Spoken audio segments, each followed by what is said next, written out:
right now.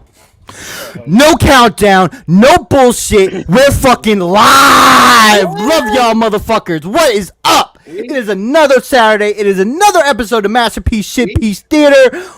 Who's here, baby? Sound off in the chat. What is up? Is anybody Nobody. there at all? Nobody. Yeah. Fuck you guys. We got two fucking viewers. It's probably Sam and Russ. What is That's up? probably what it is. Yes, sir. Yo, how y'all been this week? Fantastic. Just happy to get through the week, man. Made it through another one. Good. Yeah, man. Woof. No, Awesome, we've been good this week. I got 2 more weeks, I think. 2 more weeks until wrestling starts, and then it's just like sun up to sundown. Oh, yeah, man. Days, man, for about 4 months, and Holy shit. it'll go by quick. You know what I mean? Hopefully, it'll be fruitful, right? Busy time, though. Yeah, I mean, And I that's just when been working, keeping my head down, man. Cutting out of work early a lot, dude. I freaking Friday night. Yeah, we had like Friday we had, or was it yesterday? Yesterday, it seems so long ago. We had like meetings and shit to do. It was Sonny's birthday, so I let him stay home from school, and I come home, and like they wanted us to like do all these things in the afternoon. Fucking Wolfie, and I was just like, all right, cool, guys, and I just went to my house, and I'm thinking worst case scenario is somebody at my job says, you know, Sam, hey, where are you? And I would say, oh, I had to run home, take care of. I live 2 minutes from my job, right? You know what I mean? So I'd be like, oh, I had to run home, take care of something. I'd be right back. I laid down on my patio and just passed out on the couch out there. Fucking woke up like 2 hours later. My face is all red, like I'm like sunburnt. I got home Wednesday night, and I was just sitting on the couch, just chilling. My daughter's down there. I'm talking to her, and we're watching. I think it was like the Avatar, The Last Airbender. You know, watching it on TV, and I'm just sitting there. And dude, I just started dozing off, man. Between 8 and 9 o'clock, I was struggling to stay awake. I go upstairs at 9. It goes to 9 o'clock and turn TV on. Dude. I'm trying to find something to watch on TV and fell asleep. Dude, that is like that's like my ultimate struggle, like during the week, because it's like either so. And then I was just talking to Nick about this. Like it's either I'm in front of the TV and I'm like, oh, I'm about to pass out, and like I want to stay up because you know like for like, and you guys know how it was. Like I got young kids, so it's like when they go to bed, like that's my me time. You know what I mean? Sure. So it's like I have like that's it for the day. So I'm like, fuck, dude, I want to stay up, and I'm sitting there dozing. Or it's a night like tonight where it's like, you know, 11:30, and I'm like, man, I should go to bed because I got to work tomorrow, but I'm like, I feel great and just want to like keep going, like doing whatever. I'll be down here fucking with toys or like just watching stupid YouTube videos that like learn about fucking Morgoth and the Lord of the Rings, you know what I mean? Yeah. Like on YouTube and shit, like, and it's like I should go to bed, I just don't want to. Like it's one and two moods, man, one extreme or the other. Yo, fucking like EE and them boys like fucking Rings of Power better than House of the Dragon. And now that like man, I wish now that I House of the Dragon, two, but now that fucking Rings of Power is fucking over, I can binge that shit like tomorrow. Oh, not tomorrow. Yeah, dude, I'm busy tomorrow. This is what I was like. I'm such a big Game of Thrones fan that it's like. And I just like that universe as a whole and the history of that universe and everything. So I'm always going to be definitely like House of the Dragon or anything from that universe better than Lord of the Rings. But I do like that show. I do like Rings of Power. I like it better than any of the movies I've watched, the Lord of the Rings movies. I mean, maybe it's because I have a way of separating it from them. Even though I know it's like a prehistory. That was like what I had to keep telling myself, Russ, was because I love those movies, and I like, now that it's all done, I still like the movies better. And it's not even story wise; I just think they're shot like there was definitely. There's more TLC, but mostly more money that went into those. Like at the time of like, I mean, 3 years of pre-production. You know what I mean? Like they storyboarded every little thing, and it showed, and it paid off.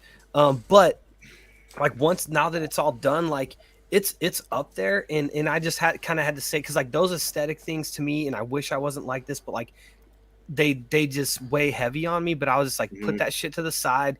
Even that being said, it was really good. Now that it's all done, I enjoyed the shit out of it. And Nick, even like they did a good job of this series, which most of Disney Plus series haven't done, whether it's Star Wars or Marvel, you know, Andor, as much as I like that, doesn't really do this. With Rings of Power, you got payoff on each episode.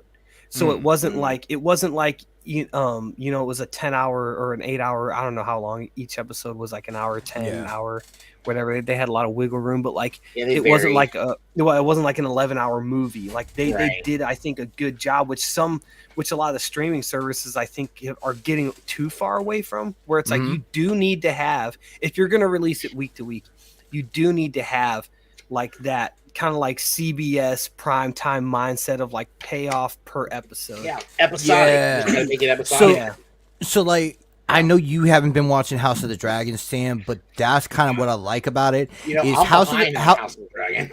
House of the Dragons is like a lot of exposition to like build the world and the beginnings of the episodes, but once you start to get towards that last half hour of that show, man, they can just let it rip. Pay off. But dude, that's also comic books, right? Like another thing that's just really serialized, which I think that works when you can dump a series all at once. I prefer to do stuff week to week because like with Rings of Powers, like my whole family watched it together. So like that was every Friday night was, I don't know when it came out, Thursday or Friday, but we watched it on Fridays, and it was like we looked forward to it all week. It was like a little ritual. Like I appreciate that, like for the the cultural like shared experience of that. I think that's like that shit's in HBO never got away from that. You know what I mean? Like they've always serialized their stuff week to week.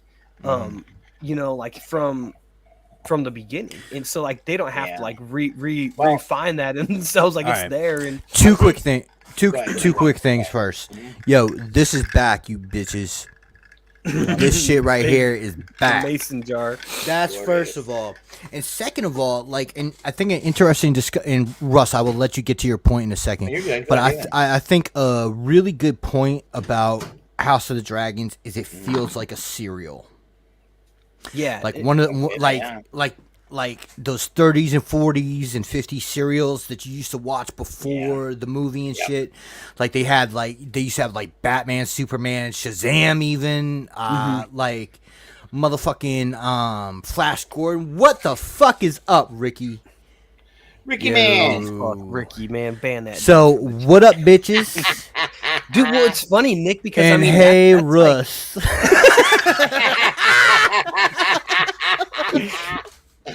I love that motherfucker so much. Dude, Ricky is the trip, man. That's my boy, man. But dude, it's funny, Nick, because like that is that serialization. Like that's the mother of TV. You know, that's the mother of TV, and it's like it's the mother of radio too.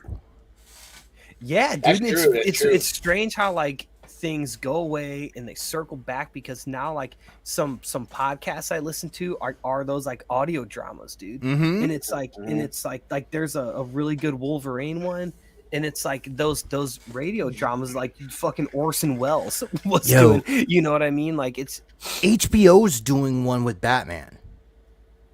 Yeah, we listened to that over the summer. Yeah, isn't Jeffrey Wright Batman, or is he Commissioner Gordon? I think so.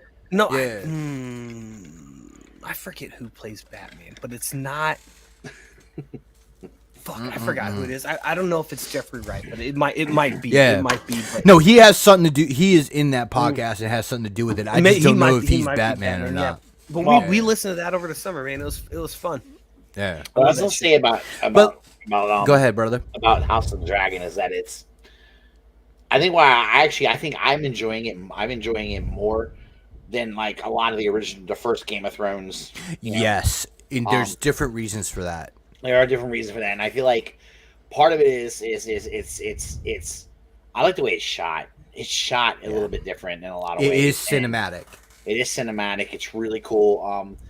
And the other thing is too is I like that this is all right. This is not based off of a real book. Real quick. Yeah, The Shadow I forgot about. The Shadow was fucking dope. Yeah. Go ahead, bro. It's based off of a book that is supposedly it was written in the fiction inside the fictional world of Westeros as a history book, right? So I love that how they're doing this show is you know what the book says happened. We're going to show you what really happened. And Yeah, and I that's like cool, how man. they're That's showing. interesting. Well, they're showing how history books can be deceptive as to how shit really happened in history. And I'm kind of digging on that. And they can and I love it because the show creators, showrunners can say, well, yeah, this is what we're going for, when really they just wanted to change something, you know. Yo, I think Ricky it's a great cop out, man. I think this is a great point here too. Ricky says, I feel like it's easier to enjoy because there's not so many different sides to choose from. That's the thing. Like Game of Thrones, you had everything coming at you. It was like just shit thrown at the wall. It seemed to like get you into it and invested. This you've got Alicent's side and you got Rhaenyra's side. The blacks and the greens, baby. That's it. Blacks and the greens, man. Yeah, that's it. and so like you were saying, Russ, like some of the differences in this and Game of Thrones, the production quality, like they learned from Game of Thrones. People were complaining about one of the episodes that it was dark. Kind of like the fight with the Night King and shit. Yeah. I like that they got that shit out of the. I like that they got that shit out of the way early. Yeah. You know. Yeah. Because tough, like man. people are gonna complain about dark TV because that episode of Game of Thrones made it something that went into the cultural zeitgeist. You know what I'm saying? Yeah. Because.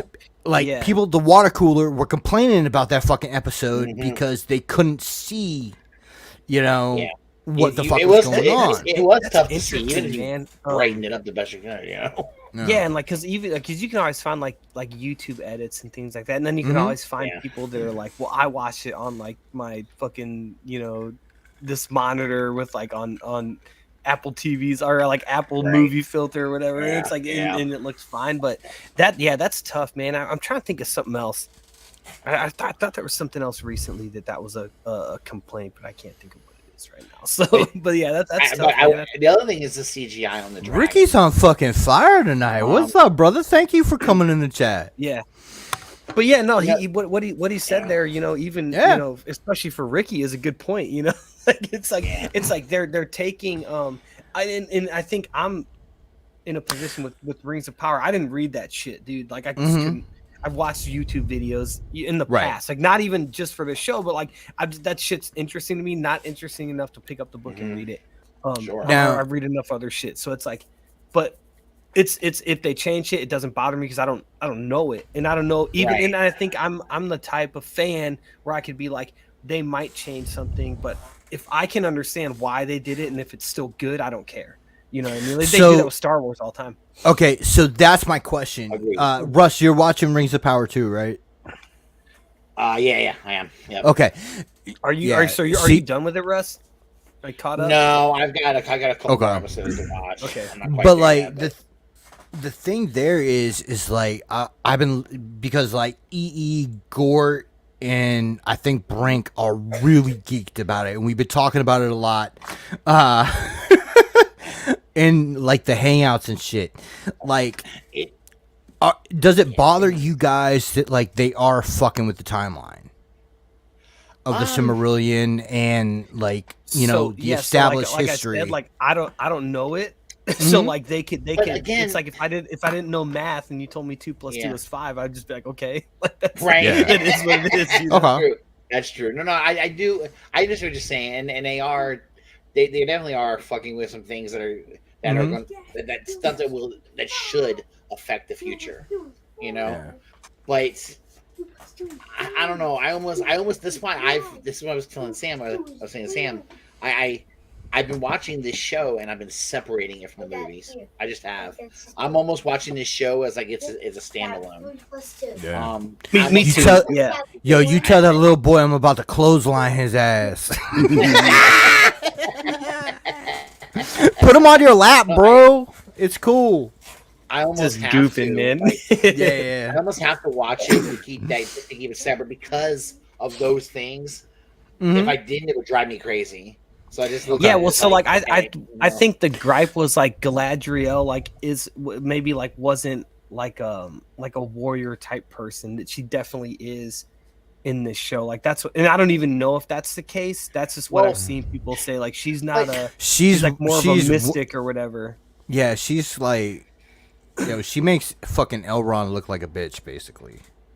So like that is one thing that really bothers me, like which I think would be an easy fix is like Elrond in the show, and this isn't a spoiler or anything, and like Celebrimbor, who's like one of like the old elves of like, so like if you're like familiar with the lore, you know that name. Like they both have like short hair like Russ has. You know what I mean? Like that throws me off because they look like they got a haircut in 2022. In a barber shop, you know what I mean? And I feel like all you would have, like, just give him a ponytail. Give him a ponytail, like give him the same haircut Elrond had in the movies, like that, and like that's like one of those little aesthetic things that I say that bothers me, and it's just with like a couple of characters here and there, like now, like. Now, just as a question, like seeing that this is back in time with Elrond and whatever character, because I haven't watched the show yet, so I'm just asking, like with Elrond and Galadriel, if they have shorter hair than what we're used to seeing, do you think that kind of like gives you the feeling that they are younger and not as powerful as they become in Lord of the Rings? And I can maybe see that as being like their reasoning for doing that. I don't know. I mean, I think it's like the dude looks, the dude looks like a young buck. You know what I mean? So I don't know what their thinking was behind that, and it's again doesn't affect the story, doesn't affect the show. Like the dude that plays Elrond, I think does a really good job, and I like the character. And he's very different than he is in Lord of the Rings, and I think hopefully in the series we'll see how he gets from kind of how he is now to where he is in the movies, because in the movies he's kind of like all about his business, ruthless in certain ways, and he's very much not that in this show. I think he's more innocent. Now it's definitely that'll probably be coming at around 10 o'clock, brother. I will say this though, what I'm enjoying about it too is I just like the fact that we're seeing some of the history before the rings, before. Yeah, for sure, man. Like it's all interesting to me. Yeah, and seeing how these evils they came up, they were defeated, but were they really? Kind of, and then they're coming back. And it's just fun. It's actually making me want to rewatch the movies, to be honest with you. Dude, Russ, I literally like that's like you got to put a D on the end of his name, Big D. Around Russ, like that's like literally what we've done like every night. Like we watch that, and then like or at least like every Friday. It's like when we go to bed, we just throw on. Well, which was cool because the first couple episodes, by episode 3, you got basically the whole cast of characters. So I said. Yeah. And Jackie's like, I was asking Jackie, like, do you know who this is? This is. And then, like, I was like, okay, hold pause, whatever.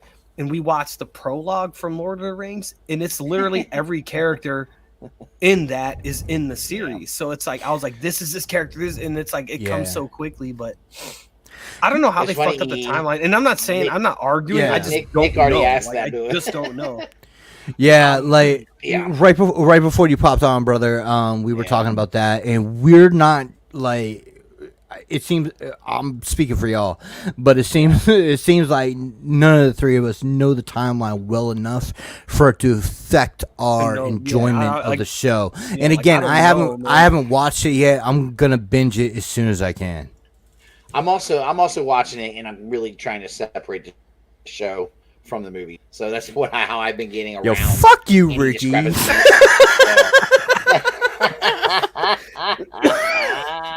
Oh my god, Ricky just gave me COVID. Ricky, I love it. Oh, Jesus Christ. Oh man, but yeah, like timeline, I don't know. Blissful ignorance, dude.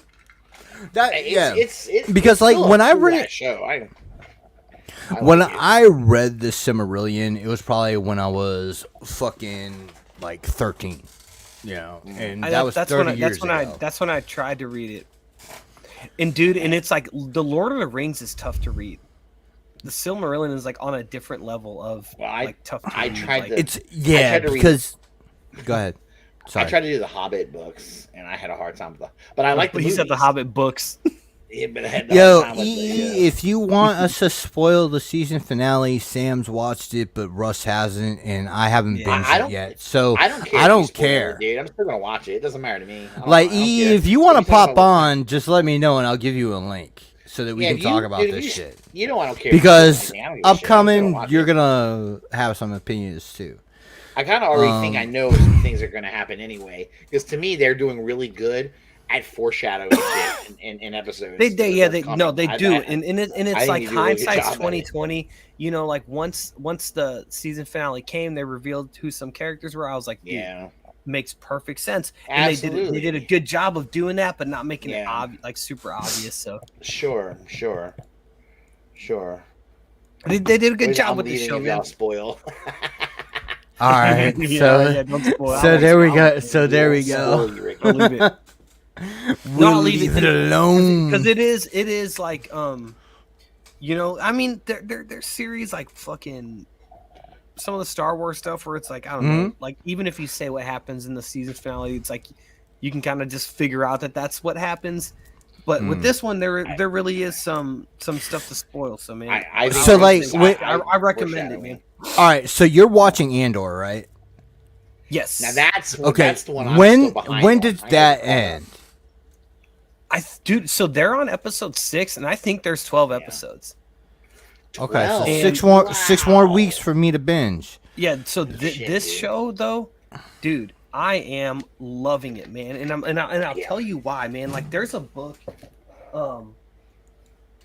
We ain't gonna fucking spoil it, Ricky. Calm your tits. I won't say anything about this either. I'm just gonna like there's a drink your milk, dude. Calm down. Book by James Luceno, who, like, if you've read Star Wars books, you're familiar. He wrote the Plagueis book, but it's I love that book. It's great, yeah, and he's great. Plagueis book's really good. what they did with like a lot of those canon books at the beginning was like they had such a small amount of material to work with and like make good or whatever, but because of that, like they're just limited, so like they had to tell a good story with really limited information, which is like the Tarkin book did that. There's a book about Asajj Ventress that I forgot who wrote that, but that's like what this series feels like to me. Is like it's really limited, which I think is a good thing. It feels like it's serious in tone. It feels like it's more geared toward adults. Like, ooh, I don't know.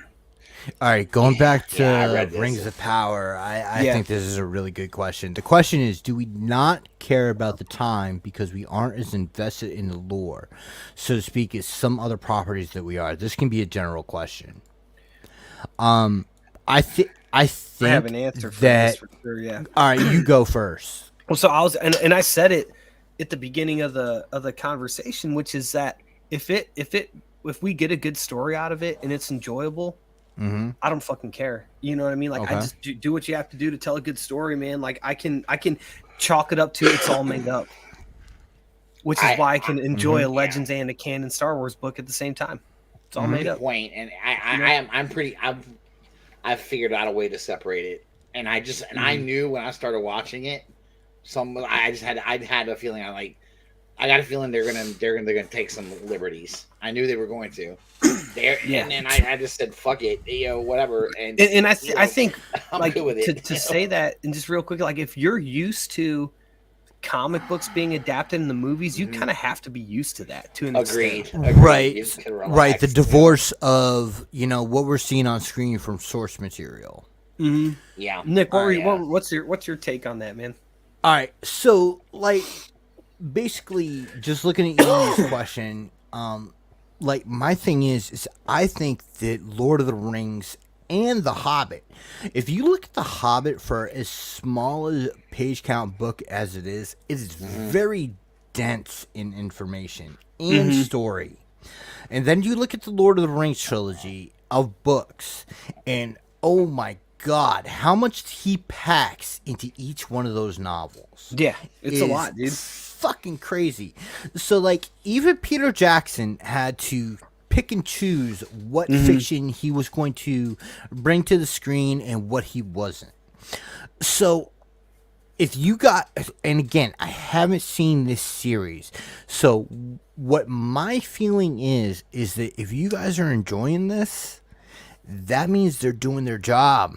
Yeah, even if they're deviating from source material, that means that they're doing their job. You know, like they're fucking giving you what you want. And I'm seeing so many people excited for the series, and like, well, and that's what, like I said, like it's like I mentioned it like just in a household thing, like it was like a family thing that we've done each of the 8 weeks that this has been on, but it's like I have people like who, as soon as the episode's over, I'm they're texting me or I'm texting them like, hey, what'd you think? Like, kind of just geeking out over it. And like I love that shit. And these are like, some of them are like diehard fans who like read the shit, like know the lore, and it seems like it's just kind of across the board. People are enjoying it. But yeah, that's a good point, man. Like if that's how people feel about it, then it's like that's a success. Like what else do you want? Yeah. Now I kind of want to change up the discussion a little bit because like we're talking about, one season finale, and I kind of want to transition to another, and that's She-Hulk. I mean, have you guys been watching it? Because I haven't. I watched the first episode, and even my wife and kids were like, "This is weird and bad." And good point. We stopped. Yeah. I gotta feel like episode 5. All right. So far, I mean. All right, EE wasn't on last night, but Ricky and them boys had Ben Yee on the Rum Hatton project, and I'm telling y'all, check that shit out. It was actually it was really a good episode. I didn't listen to all of it, but I got through like the first half and had to jump out of it. Yo, I think it's really because I'm starting to get drunk and Ricky is amusing me, but Ricky's sober too. Yeah, this is true. But like fucking like last night they had Ben Yee on, and I wasn't familiar with him, but that was a really fucking interesting dude to have on. Yeah. Now, like Beast Wars is opposed to G1 is always, touted as having the better story. You know what I'm saying? Well, okay. But that's okay. Okay. You know why? Because they did a better job. Hold on a minute. Look, I'm not gonna sit here and bash Beast Wars. I'm not. I get it. I just wasn't a huge fan of Beast Wars, but I'm not gonna bash it. Yeah. But when you're trying to say it had a better story than G1, think about this for a minute. G1 was the way G1 was written out. It was for the most part episodic. So it was the story was just this. Whereas I feel like they did a much better job in Beast Wars, where they were the episodes connected. They did a much better job of it. So I just feel like the writing was probably better, and that was the remember the intent of the original show was I mean both shows were commercials. Let's be honest, toy commercials, both of them. Yeah, both of them were. But the first one was more of a just throw a quick story, a quick half hour or 23-minute story in, bam, have it wrap up with a bow. Occasionally you can do a part 1 or part 2, or right. But don't. That's what it was made to do. The Beast Wars, I feel like the writers got to be a lot more freedom to really expand and have a good story and get into it. Well, so I think I don't like comparing the two story wise because it's not fair. Well, that's a good point, dude. And I that is a very good point that I haven't heard expressed. But go ahead, I think Sam. because you got to. Well, it's just real quick. Like the guys who wrote Beast Wars, you have to think that they saw shows like that and learned from them. They said, okay, we know we need to sell toys. We know this is a 23-minute commercial. Can we also tell a really good story like that? You saw the same evolution with comics to a certain extent. I think I would have in the 70s, Nick, if tell me if I'm speaking out of school, but I think that's when you kind of saw that turn. I'm thinking Neil Adams Batman. I'm thinking of Green Lantern, Green Arrow, kind of with Sorry, Sam. I Like fucking Julie love y'all. Shorts, like it's like you see a change in the way stories are told, and I think that was kind of when that happened. It was Batman the Animated Series. It was Gargoyles. It was kind of that era of like when we got people have an affinity to Transformers G1, GI Joe, He-Man, and of just like they hit them at the right time, and those were before my time. Like I grew up with those shows I mentioned, like in the early to mid 90s, and I think by then you had people that were wanting to tell a good story within that really limited framework. Yes, and I think Beast Wars is a result of that.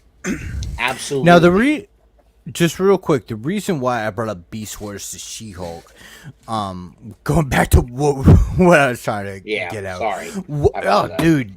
I went on a tangent. Russ? Yes, sir. Right. But, Amen. like, the reason why I brought it up is I have a problem with immersion in She-Hulk because of the CGI. Me too. It's not because I don't give a motherfuck if She-Hulk has like triple G's and a booty that's about like 90 inches long. I don't care. I don't care what Yeah, She-Hulk 90 inches long. Wide. There you go. Wide, baby. He's got a long butt. Like a horse. Megan the Stallion, baby. But no, like my thing is like the CGI in She-Hulk shows me how much Marvel needs to get on top of their shit. It's instantly off-putting. We fucking we kill DC for the fucking cave troll in every fucking movie. Right? Dude, I was gonna say in every movie. It's not like every fucking movie. It's not like you can watch a DC movie and not have fucking. Like this is the one with the cave troll. Like wait, but which one? It's all of them. It's all of them. It's that Weta Studios. Oh man, I love this chat tonight.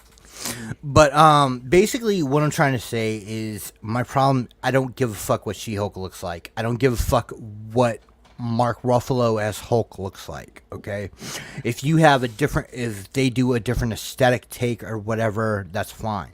But what I do have a problem with the CGI is the impact on environments and the way that they move. The Hulks are the one thing, because Thanos is fine. I don't have a problem. He looks great. And I don't have a problem with Thanos. Yeah. He's fucking fine to me. He like when they have fucking Josh Brolin on screen, you feel like the impact of when that character does something. When you see face.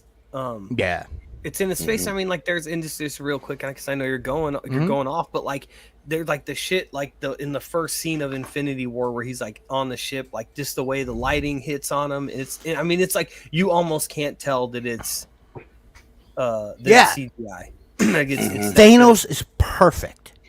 Like to me, and people are gonna have their little nitpicks and whatever. Okay, cool. Yeah, that's I'm sure fine. One scene or two he doesn't look right, but But the fucking Hulk and She-Hulk, come the fuck on. When he gets fucking thrown into the fucking mountain and shit. He looks the best of all of them. Yeah, and that's the thing. They have fucking all this time and all this experience of having Mark Ruffalo as the Hulk. And they haven't improved since the first fucking Avengers movie. They've just told you motherfuckers that this is what it is. This is how it's going to be. And fucking, like, they don't care. And it takes me completely out of it. And that's the same thing with fucking Beast Wars. I don't care if the fucking story is fucking superior, if the writing's superior. Fucking cartoons and movies are a visual medium. If you fuck up in the visual effects of something like Hulk or anything else that we're fucking talking about, it breaks your fucking immersion into the project. Now, I don't give a flying fuck, like I said, what She-Hulk or Hulk look like. What I care about is their fucking impact on the environments. If you look at in the fucking yoga shit in that first episode of She-Hulk, told me exactly what the fuck was coming. Like it got off to a bad start, and like my wife even, because like she's my barometer to like the rest of the world. You know what I mean? She was like, well, yeah, because because like she's not in it, like she's not even like Anna's into the shit, Russ. Like Jackie's right, not, like, yeah. You know, she's into her own shit, and she was like, she looks weird, and I was like, yeah, this is weird, and we're probably gonna be done with the show. I never felt that way with Beast Wars, Nick, just to like hit on that point. And I don't know, and I think for me, because maybe that show hit me at the right time, right? And maybe it's for me, it's because that was what the whole show was, and it wasn't right. But have you tried going back and watching it now? I did in college, watched it all the way through, and didn't bother with 2010, you know, and maybe I'll try again with the kids or something, but then they're gonna be like, look, Nick's dying over here. He's got COVID from Ricky. But with the Hulk stuff, and it's like, and it's weird because like a lot of the defenses of that show are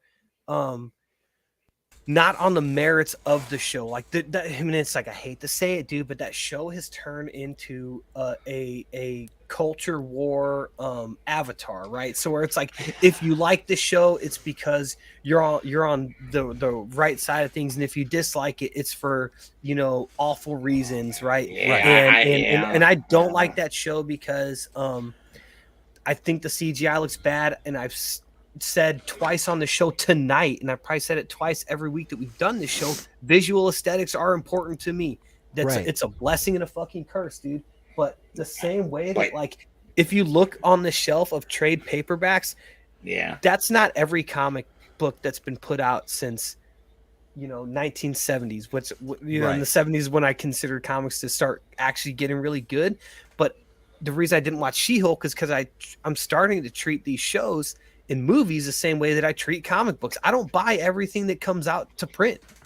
I'm selective, and I pick and choose, and I follow writers, and I follow artists.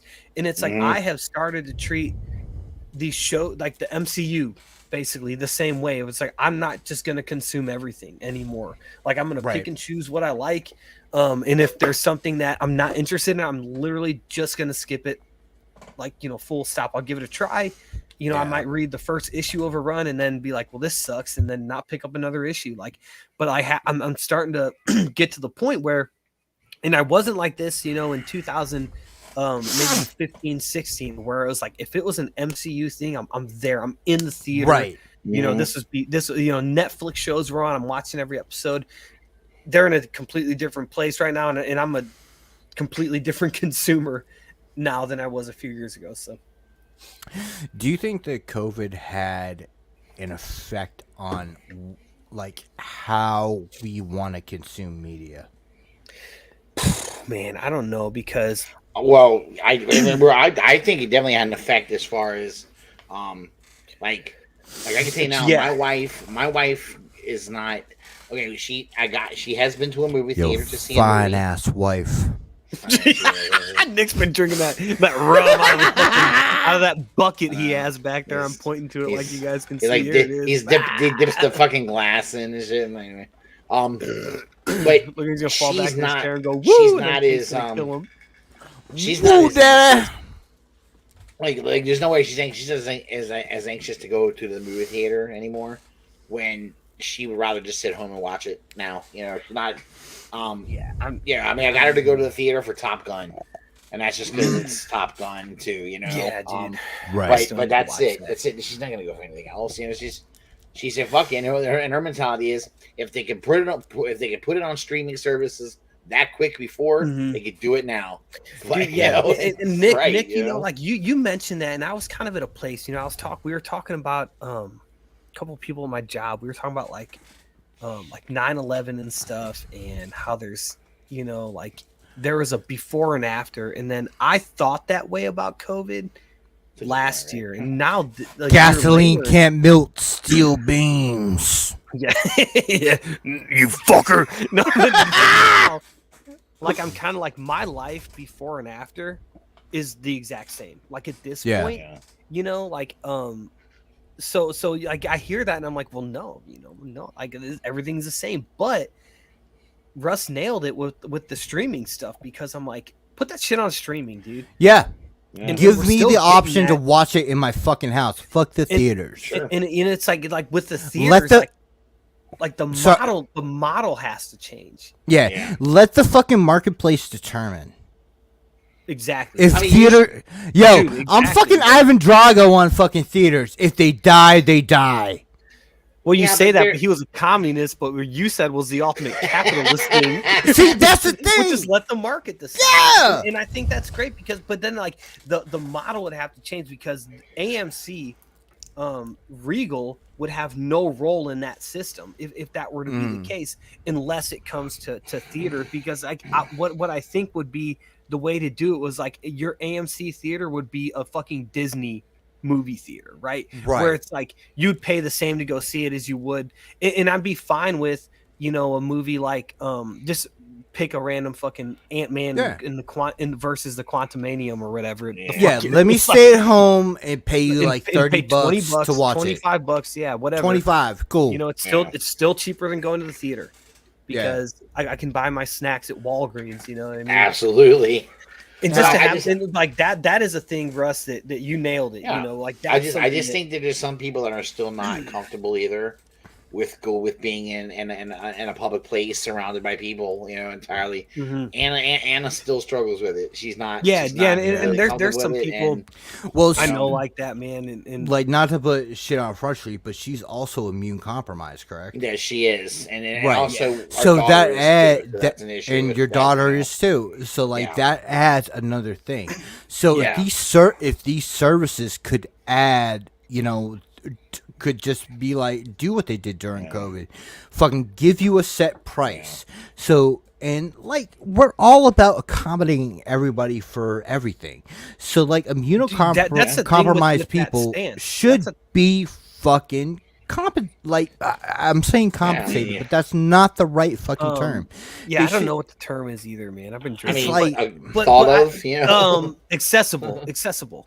Right, maybe is the term. Absolutely. Because it's that is a kind of like equalizer, right? And it's like, you know, you get into like what do you have, a card that shows you're immunocompromised, but like but then it's like the reason they don't do that is because of the theaters, because the theaters are like, no, you're taking money from us. You're taking money from us when Russ, they're getting that money from you to go see Top Gun, whereas if you streamed it from somewhere, but that's like where it's like the studios. Disney, like they literally don't need to. Let's be honest here. Disney doesn't. I'm gonna go with this, and then I have Ricky's comment pinned up here because I think there's a really good point that we can go into. But let's be fucking honest here. Disney is probably the most media savvy company on planet Earth. For the most part, and you know that's true because every streaming service that's come out since then has been NFL Plus, CNN Plus, whatever, ESPN you know Plus. what I mean? Even though that's fucking Disney, it's all roped in, but But like the thing is saying that and understanding that Disney is a trendsetter. Disney is fucking profitable. Disney does what the fuck they want. Disney only owns theaters at their theme parks. Yeah. If theaters were something that was intrinsic to making profit with movies, I think Disney would own some. Dude, it'd be interesting, like, and it would be a different model, because I think Disney could just buy AMC, buy Regal, and then say, okay, if you're Paramount and you want to put a movie out, pay us a licensing. We'll pay you a licensing fee. Yeah, to put it out at this theater, like, because Top Gun is gonna put butts in the seats. So Disney pays, what was that, Paramount? I don't know. I'm not sure. It was Paramount. They paid Paramount to put it, at their theater to get those bodies in the seats, and then if they can work out a streaming deal, cool. But if not, then that is what it is, and people just have to wait for a movie like that. But like for Disney, it should be day and date of streaming to movie, even if I don't mind paying, like, and it's like, I'm like the type of parent, like EE and Ricky, I'm sure the same way, like these Pixar movies, You're gonna pay $25 because they're new, and your kids are gonna watch them they'll watch them 4 times in a weekend, like my kids do. Like, Yeah, $25, $30 for the weekend or whatever. You know. but like my thing is like, I don't see the need for theaters at this point. I think that theaters are an extra. Because I'll tell you, I haven't gone and seen a movie since Batman. Trying to think. Wait, the Batman? The Batman. Yeah, I think that. No, I saw Jurassic World Dominion after that. How'd you feel about that?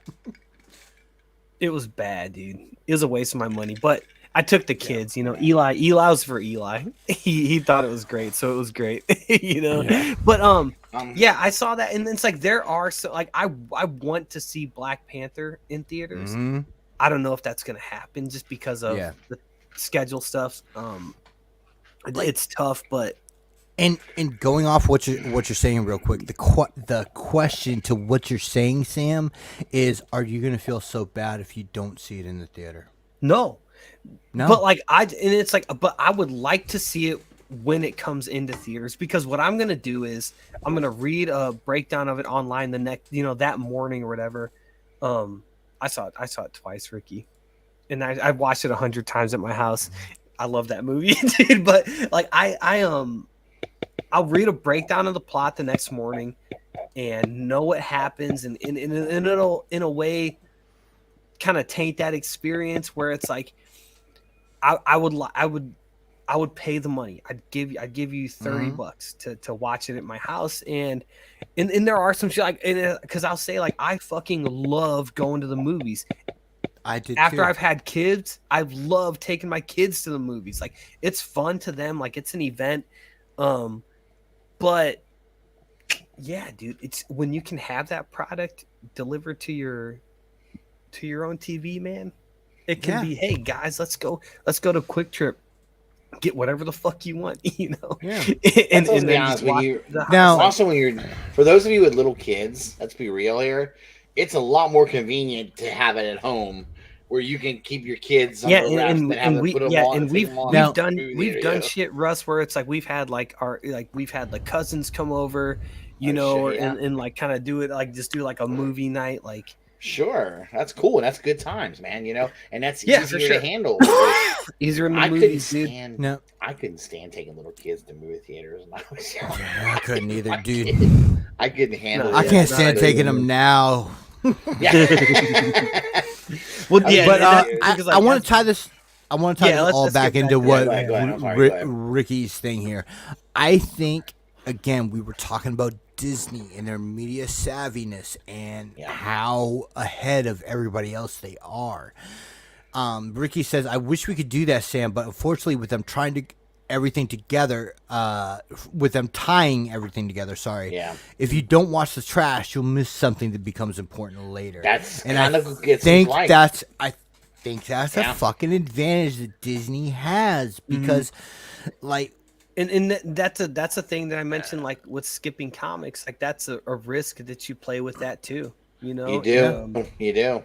And there's a good chance though with these Disney shows that they're putting out, whether you like them or you don't like them, they're gonna have something in them that's either gonna be a clue to something that's coming out, or it's gonna be important to, and there's gonna be a connection later on. Fucking, they tied Blade into the Eternals. Yes, they did. Right, and that's like him in the post credit scene or whatever. And it's at the same hand, like you have a lot of times where Marvel does that, but then a lot of times where they establish something at the end of one movie, and by the time you see that character in the next movie, completely back to the status quo. Yeah, of like Iron Man's an example of that, of where he like gave up all his armor and then. Or in Iron Man 3, I don't know when. When we saw him again, it was just like, oh well, that's just. Yeah, he's back again with his armors. He changed his mind. Like, he changed his mind. Yeah. And I'm sure there's a. No, you're right about that though. But can you take that chance? That's the problem, right? So they know they know what they're fucking doing. Nick's right. They totally know people are gonna watch this shit because they don't want to risk. Dude, it's like really. I know, like I probably sound like I've been bashing all night. I watched Werewolf by Night. fucking I have loved not it. watched I can't it, wait dude. to see that. I haven't Enjoyed seen it the yet. shit out of that, and it was I've gotta watch and it was it. like not even an hour long, but just Yeah. no tie-ins to anything else, just like Andor. It's like a mini movie, right? Kind of like it's a mini movie, and it gotta just watch did it, all dude. like Nick, you'll fucking love it, dude. It's I've gotta watch pulpy it. as fuck, dude.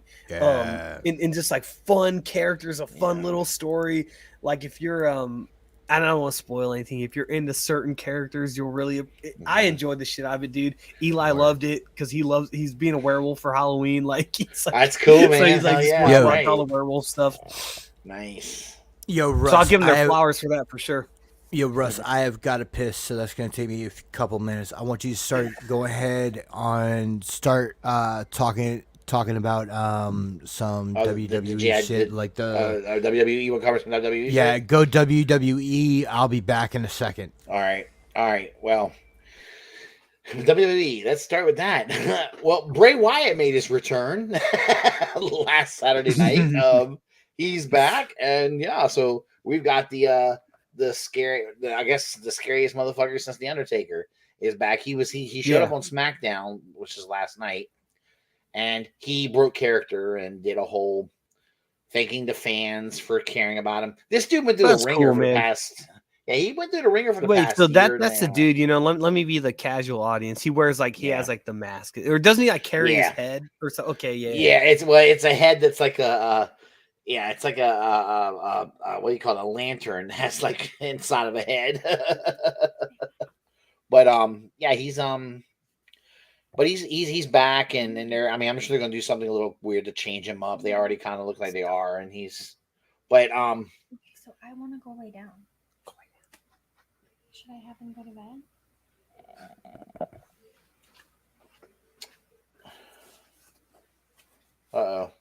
We got kid problems. Anyway, no, it's that's big news that he's back. The WWE has been trying to sign guys back, and we've actually had pro wrestlers telling the WWE no, they don't want to come back. So they're off to do other Why is that? things. Well, I think part of it is some of them were treated money to be made elsewhere. There is money to be made. Also, AEW, you've got even Impact is doing well financially. Doesn't right AEW now. do the thing where like you can kind of like float around and for some people, not for everybody, but they'll do it for some. If you working into your deal, you can probably get away with it. You know, they'll let you do dates and other independents. He seems to be the owner of AEW. Seems to be really open to cross promotional stuff. He doesn't mind doing it, every now and then. And because didn't they do some? Isn't New Japan a thing? New Japan's a thing. Yeah, they've done some stuff with New Japan. Don't they like lend guys back and forth?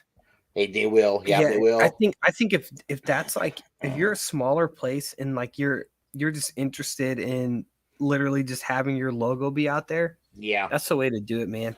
I agree. Where it's like when you're trying to be a monopoly on things, and you're not gonna. That's where really resistant to that. Yeah, Impact really enjoyed that, I think, because they've become a much smaller promotion than they once were, and they were doing a cross promotional thing with AEW, and they got a lot of attention for it. And like it was UFC did that even back in because Chuck Liddell fought in a couple Pride tournaments, and you don't see that anymore with them at least. Well, WWE has only done it one time now that we know of, and that's when they had Mickie James, who was signed, and she was the Impact Women's Champion, and they had her come and be in the Women's Royal Rumble, and that's about the only. But the rumor was they wanted other women to come from there too, and some of these other women said, "Nah, fuck off, we're not interested." So they're not. They said the WWE has become not the end all be all anymore. There are other avenues now for professional wrestlers to go and do other things. So Hunter's trying to bring back people. I think he's trying to get people to get that nasty taste of Vince McMahon out of their mouth, as I said, it sucks for him because it's like I feel like he would be willing to do that, but then it's like you have so many people. It's just like you said, they're tainted by past ownership or whatever. So it's like he might be trying to do a good thing. People are just like maybe unwilling to to buy in or buy back in, Right. especially if you got opportunities elsewhere and you're making And maybe not as much money, but just more freedom to right. do what That's you what want it to do. is for some of them. It's more freedom. Like they Ralphie, might not be stay making the money, around. but you know what's saying? Oh, sorry, I was trying to Oh. go below you so you didn't Oh. hear me. I said Ralphie, stay around, but go ahead with your point. No, I was gonna say, so I think that other promotions will allow now, will allow wrestlers to have more independent, more I guess more say also in their character development and creative, and they'll also give them more time, like Moxley for is a good example. I mean, that dude had to go to rehab and shit, man. You know, and I mean WWE And they didn't. WWE, And did AEW suspend him? not when he was not no when he was No. free, no, Absolutely not. They backed them. They said, fucking- hey, they you have a fucking- sick, you know. Yeah. Now, WWE deserves a lot of credit for what they've done, especially since Triple H has been behind the scenes even before NXT with what they've done in their wellness program. Because They have. I'll tell you right it. now, I don't think that Sean Waltman would be alive. He wouldn't. Without the WWE wellness He would not program. be alive. Jake the Snake wouldn't have been alive. They Well. helped him. They did help Jake the Snake, but like DDP what really scene? played a big part in that. Yeah, that's the thing. Like with Scott Hall, like yeah. All right, we're past the 10 o'clock hour, so I want to go ahead and do like a quick WWE run.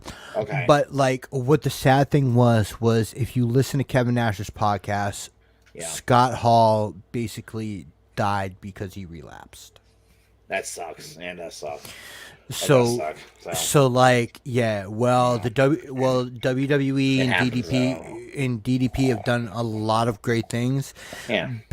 Basically, from listening to Click This and that's Kevin Nash and Sean Oliver, that's his name, from Kayfabe Commentaries. That is my new favorite wrestling podcast, by the way. Are you not listening to Busted Open radio anymore?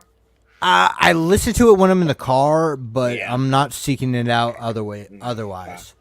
And especially because I'm become such a Bully Ray hater. Like I can't fucker now. Like the thing is I can't separate like character from person with him. And so that is also a sign of a great heel. No, you know true. But like it makes it unenjoyable for me to listen to when Bully Ray's on. I love Mark Henry on that show. Mark Henry's great. Mark Henry's Tommy good. Dreamer. I like Tommy Dreamer as well. Yep, Tommy Dreamer's fun. I just for whatever reason Bully Ray fucking hits me the wrong way. Well, he's back in Impact again now apparently. Yeah, I saw that. So I don't know if he's in for good or if he's just doing a little bit, but yeah. So, but like what I'm trying to get to is basically Scott Hall to me is a tragedy, and like that dude had so much knowledge about this business. He was a genius. He's the one that came up with the fucking Crow Sting gimmick. Let's be fucking honest. Yeah. Anybody will tell you. Sting will fucking tell you that Scott Hall fucking came up with that gimmick. You know, so like the thing is no matter how great they are with that wellness program, unfortunately addiction's a motherfucker and it's gonna claim certain people. So that's the Scott Hall thing. I just wanted to touch really quickly. Bray Wyatt's back. Yep, I said that earlier, and I wanted to ask you, Nick, because did you get a chance to see Extreme Rules? And get to see anything in Extreme Rules? Did you get to catch him? Dude, I skimmed Extreme Rules. Like, well, you're okay because there weren't any. There were a few good matches, but most of the matches were just kind of. I kind of feel like Extreme Rules was a let's just throw something together because at the end Bray Wyatt's coming back. Yeah. But I mean, and that was the best part of the. I haven't watched SmackDown yet. SmackDown's really cool. It's touching. It might make you cry. I'm not gonna get around with you. You may shed a tear a little bit because he speaks with his own voice. He breaks character. He says he thanks and goes into a little bit about shit that he went through. I think He doesn't mention him by name, but Brody Lee. I think he's talking about Brody Lee's death. Yeah. And there's another. He also lost a family member too. And I think he talks about a couple of people dying. Talks about how he wasn't in the right place. You know, and I mean, this dude checked himself into a mental hospital. You know, to get himself right, man. And he needed to because he was like, you know, I mean, word is he was suicidal because he was just not his brain was not right. So he was smart enough to go in and. I think they got him on some brain meds. chemistry is a motherfucker. It is, and I think he had some therapy. But dude, good man. Because like, do you think that like 20 years ago that would have been like a choice that somebody even thought absolutely of, like, not a thing to do, or would it have just been like fucking booze? 20 years ago, power through it. Like I got 6 shows ahead of me. Like, oh man, that's a huge discussion. And there's like a culture of that. You know what? That we need to have. That we need to have another time is like what wrestlers do now, as opposed to back in the day. Well, and what the difference in health, the difference in deaths. Yeah, and and the evolution of basically the evolution of society, where it's at, and how it affects wrestling.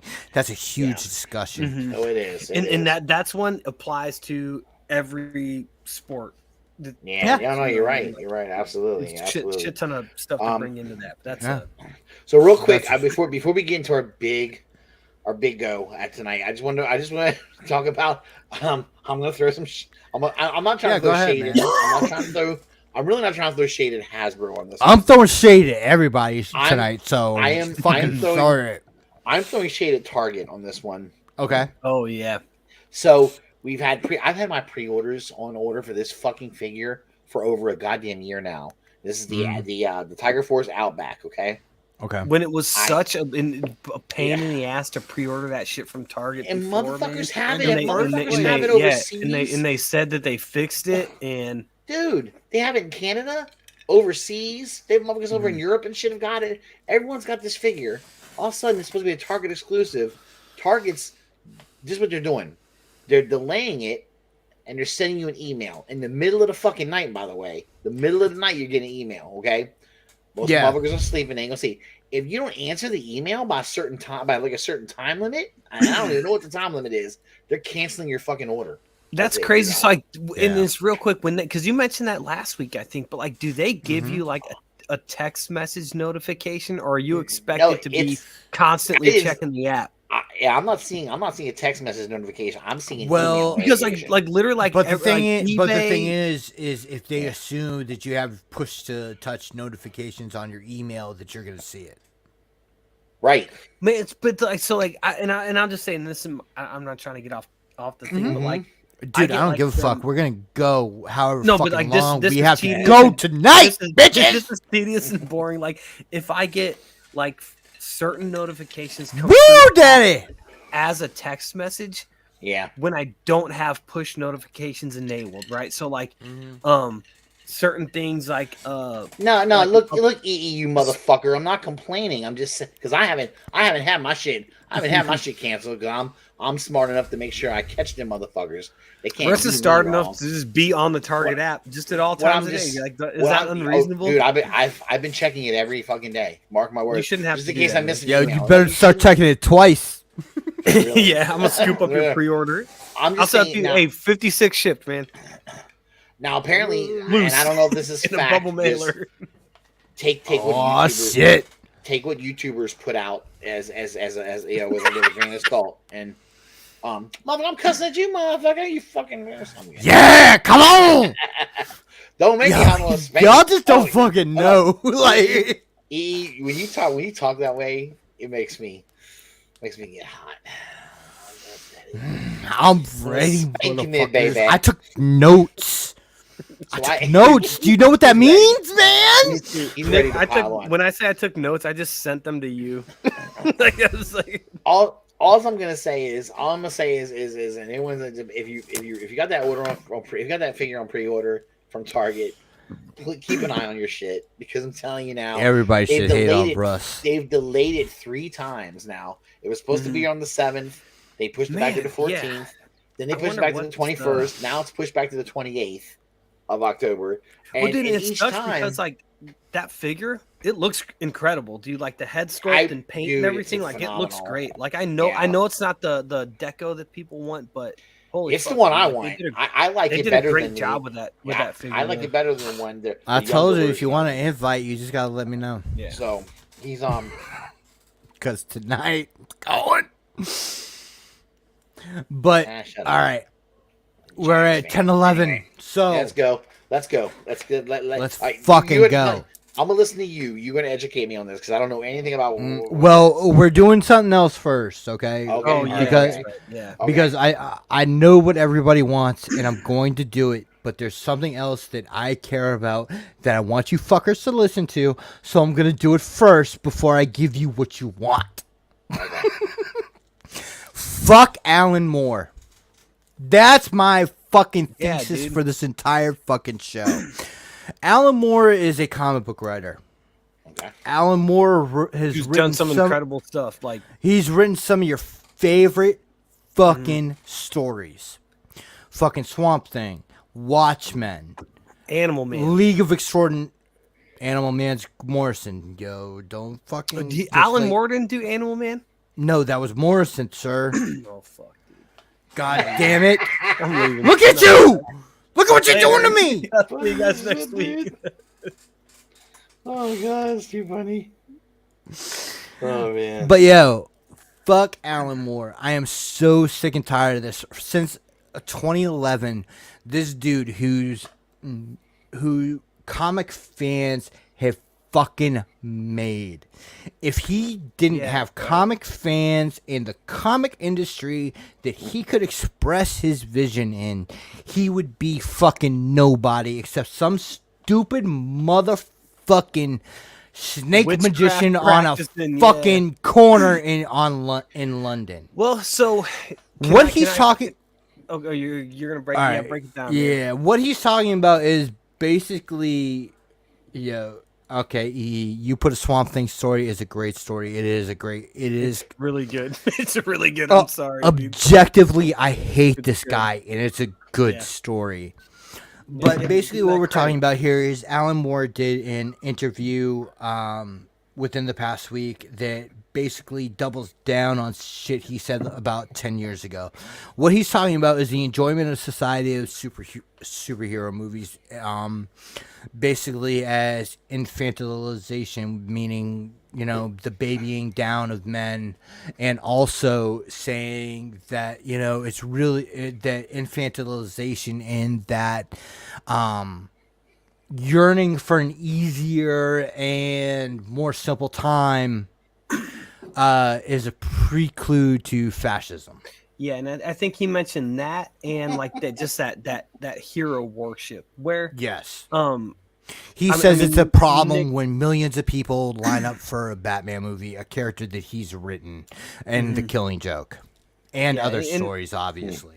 And I mean, do you want to go? Because I could disagree with this in a million. No, go ahead, dude. Say what you. Okay, so I think I didn't take as much notes for Alan Moore, but yeah, I want to get into this. I didn't either, but I think this is just like infantilization. Is the concept that you're trying to make your either someone else is trying to make you, or you're trying to make yourself more as a child, and your interests are more childlike and immature. If I said like Nick's not fucked up, he's just a victim of all these things. It's infantilizing. So right, but if you like, to me, this struck me like just as a knee jerk thing of people calling everything that they don't like fascist, right? But I think Alan Moore is a little bit smarter, because like there are certain tenets of fascism that do line up with this, like the hero worship. Like fascism depends on a strong leader, right? That's more than a political leader. It's a cult like thing, and then it also depends, which we're seeing in this country right now. Yeah, for sure. And I mean that hopefully it doesn't go. It usually tends to go one way, but he talked about like this. I think he's mistaken when he says like this idealization of like an imagined past, which is another tenet of fascism. mostly what fascism it has to do specifically with politics. So like you can't say if I now see if I was a motherfucker on some other channels, I wouldn't put that up there for you guys to see. Like if I didn't, or like he can't just be like, okay, here's one He's thing lying. He didn't know what he like, meant. It's like hero look at Giants, worship. man. He knows nothing. And then say like because of that did it's fascism. I think it's intellectually lazy on his point. I think it's cheap on his point to bring that Vinny? into it. Oh shit! What's up, Vinny? What's up, Vinny? Because like fashion's a real thing. It's specific to politics, so it's basically like there is that dictator sense to it, but then it's like it's fascism is when you come to power and then keep power through violence. So like I don't know how you relate that to superheroes, but like to me, like when I like, and I'm glad that he mentioned Batman because it's my favorite fictional character. Like there is an escapism in indulging in that character and indulging in any comic book or any piece of fiction. Like I think he's mistaking like escapism with this idealized past. And I don't read Batman books because I want to see what America was like in 1952. You know what I mean? Like there is an escapism in that. What Batman means to me is there are things that character to me represents as a dad, as a person in my line of work, of somebody who just sacrifices themselves for the greater good. So like that is my attachment to the character. I don't worship the character, you know. I don't and I think for him is to make that statement is to be like, we need to stop this because it's making people whatever. No, dude, fucking trust the consumer to make their own decisions. Like you're not I don't know. Alan Moore has basically come out and said that there hasn't been an original idea in comics since Watchmen.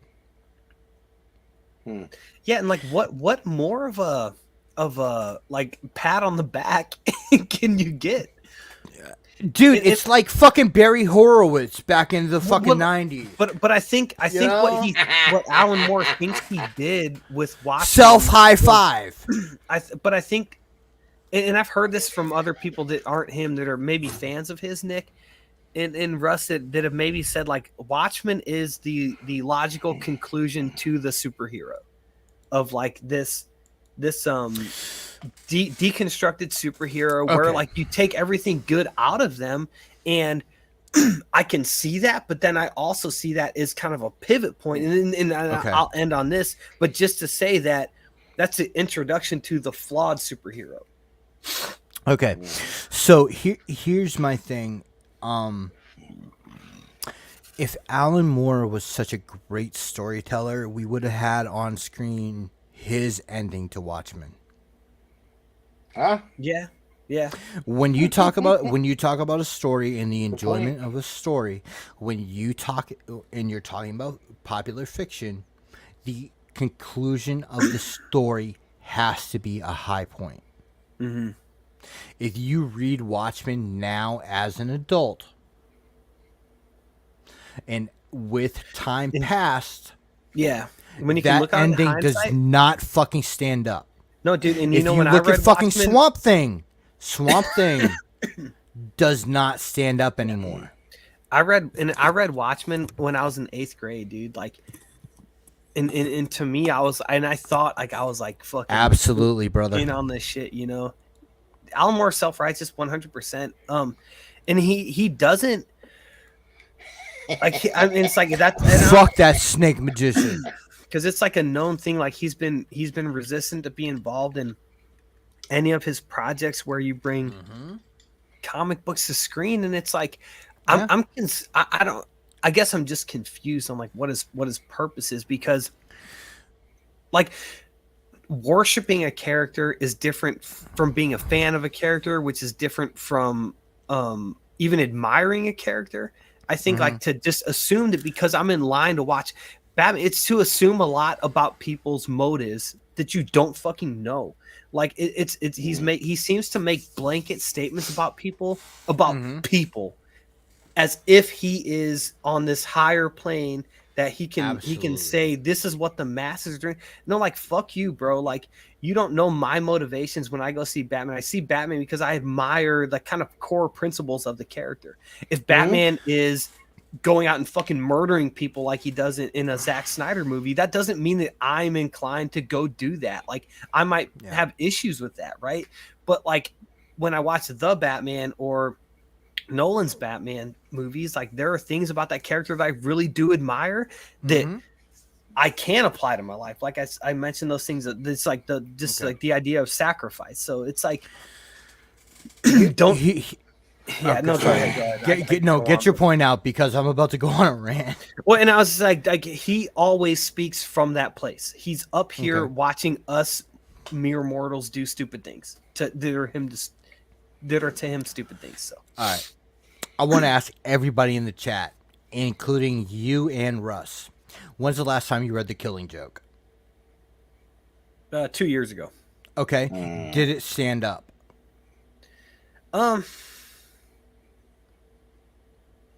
I don't know. I mean, I think that book means more to me of what resulted from it, just with Barbara Gordon.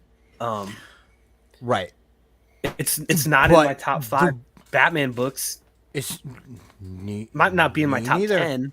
You know, but I'll tell you what. I'll put a fucking Denny O'Neil 70s fucking Ra's al Ghul story above that all over the place. Ra's al Ghul's origin, 100%. I'll put Son of the Demon up against anything that Alan Moore has written for fucking Batman. I mean, it's for Batman, I would put Court of Owls volumes 1 and 2. Scott Snyder, I'd put anything up. Yeah, those count each as separate entries above Killing Joke. And that's my personal take. That's my of now what I enjoy for a Batman story. And I get what he was trying to do, but what he did with the Joker is what I don't want done with the Joker. And it's real quick, like my same problem I had with the Lee Bermejo and Brian Azzarello Joker story is I don't like the backstory. I don't like the humanizing. That's exactly it. Alan Moore started the humanization of the Joker. And it's like motherfucker. To me, that motherfucker could not understand that the Joker is an archetype, and when you bring the Joker's origin down into something that's grounded, you damage that character. Yeah, and it's like for Alan Moore, like what appeal does that character have to any kid who's like a goon who is like, well, I'm just misunderstood, and like aren't you as Alan Moore worried about people seeing themselves in that character who you were humanizing and kind of laying the pavement for things like Joaquin Phoenix's Joker or like I don't know, just like Ricky, the entire black and white portion of The Killing Joke is the Joker's origin, according to Alan Moore. Of like him being like a failed comedian. He gets roped into these gangs and stuff. Like that's been the template. Generally, I mean, and then he gets. I've also taken it. Now here's salt. I don't take that as the gospel on the Joker. Yeah, me too. Me too. I've got to check out when it was published. Fuck. Because I'm gonna make a really fucking good point here, and it's gonna blow people's minds. But Russ, while Nick's doing that, I don't like it. You're right. But then Russ, it's like going back to the beginning of this episode. We talked about the Lord of the Rings. You can kind of like take what you like from it, and it's like The Killing Joke. I don't like that because it gives Joker an origin.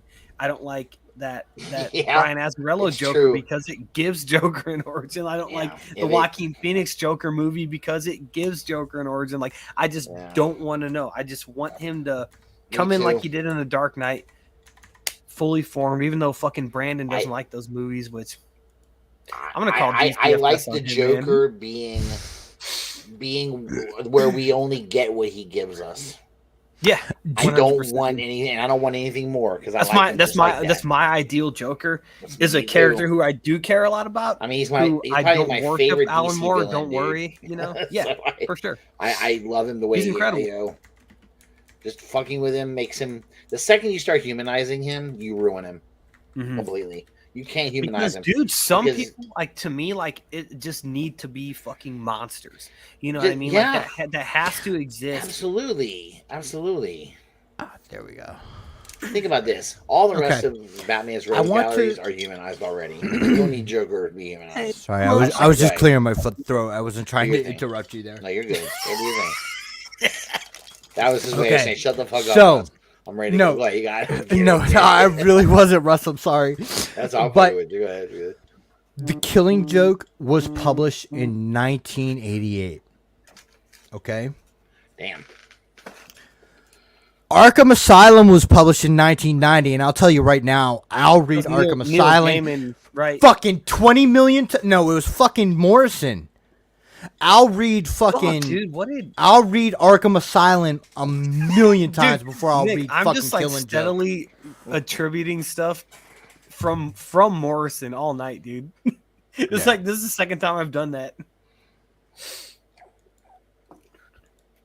And Ricky, with what you're saying about the Joker was really taken up with in the recent Jeff Johns Three Jokers story. But like here's the thing. Alan Moore saw Grant Morrison and shit on him. Unrepentantly and without reason. I'm a Grant Morrison fan, and I think that his story. Grant Morrison stan. Yeah, I'll stand maybe. But like the thing, he's really good, man. He's really good. But like the thing to me is that Alan Moore's stories don't hold up. The last thing that I fucking challenge somebody to read Lost Girls right now and see what the fuck they can pull out of that.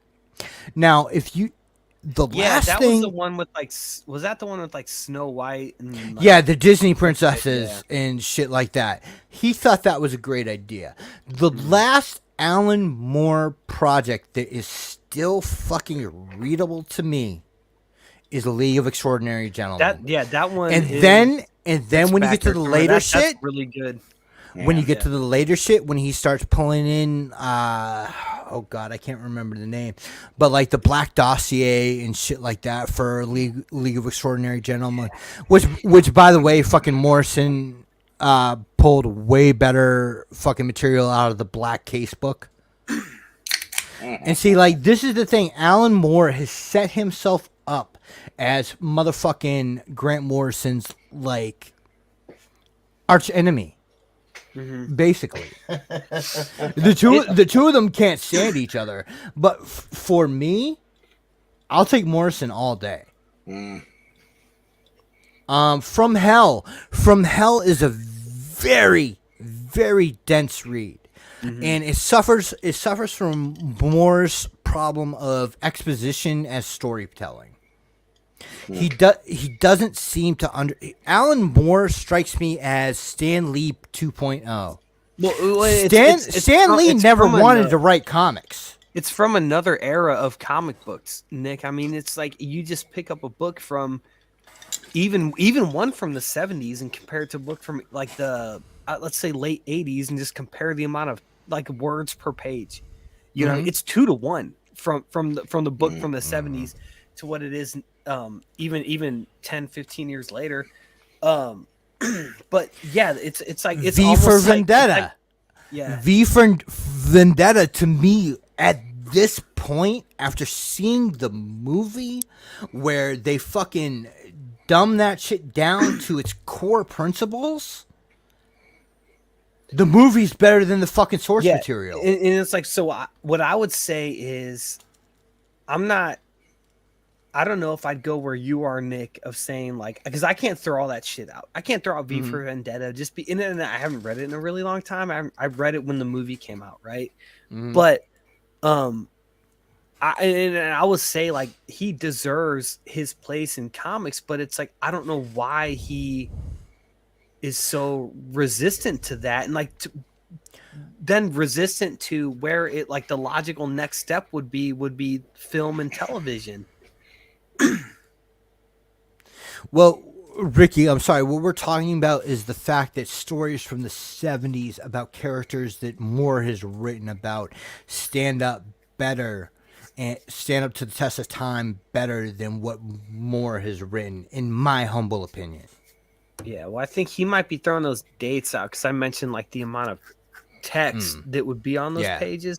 But like I'm not saying that they're written, and what I'm saying is that like they compare to that amount of text that would be on the page. Well, I'll ask you guys a question right now that's going to put this fucking Alan Moore shit to bed, because I gotta take a piss, and then we're gonna get into our big beefy subject. Would you rather read Chris Claremont's X-Men or anything that Alan Moore has written? Man, that's tough. And you know, here's the thing, Nick. When I think of X-Men, if there's one person I want to read, guess who it is? Fucking Grant Morrison. You know what I mean? Like, dude, I love that shit too. But the reason why I bring up Claremont is because he is that's the fucking thing. Chris Claremont has dense dialogue. Chris Claremont has for sure, man, fucking dense word, like the bubbles. Hella words per page. You know, his exposition is more than fucking Alan Moore's. But go back, and even before fucking Moore is writing shit, I'll read Claremont all day. Yeah. It's like that. That's like my biggest, Alan Moore to me is a flash in the pan that could never evolve his stories to his audience. Man, so like, and then hates his audience because the medium that made him, because he can't evolve. So and that's where I agree, and I might disagree. So I do think that some of his stuff is really good and deserves its credit. Like I think Watchmen is one of those stories, but really, like, I mean, I enjoy that story. I like what it did for me at a point in time when I was reading comic books. Right. You know, in I don't know if maybe that's a you're not muted, Russ, just in case cultural wide thing, but it's like, yeah, I'm good. It made me look at superheroes in a different way, and I might could argue that without Watchmen, you don't have The Boys, you don't have something like. I would say that before Watchmen came, Born Again,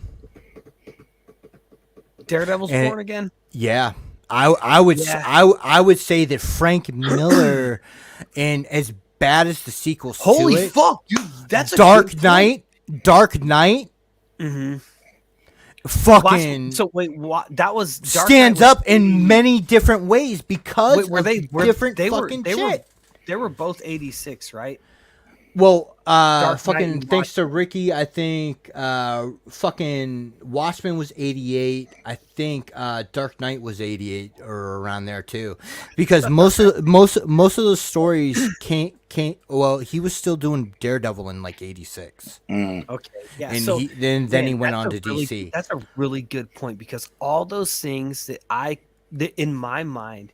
And I've read all of this shit, you know what I mean? But I didn't read it as it came out because I wasn't fucking born then, right? Right. So it's like I attribute almost that deconstruction of the superhero to Alan Moore, where it's like Born Again, it was done, dude. Like, I think Frank Miller, like, fucking year one.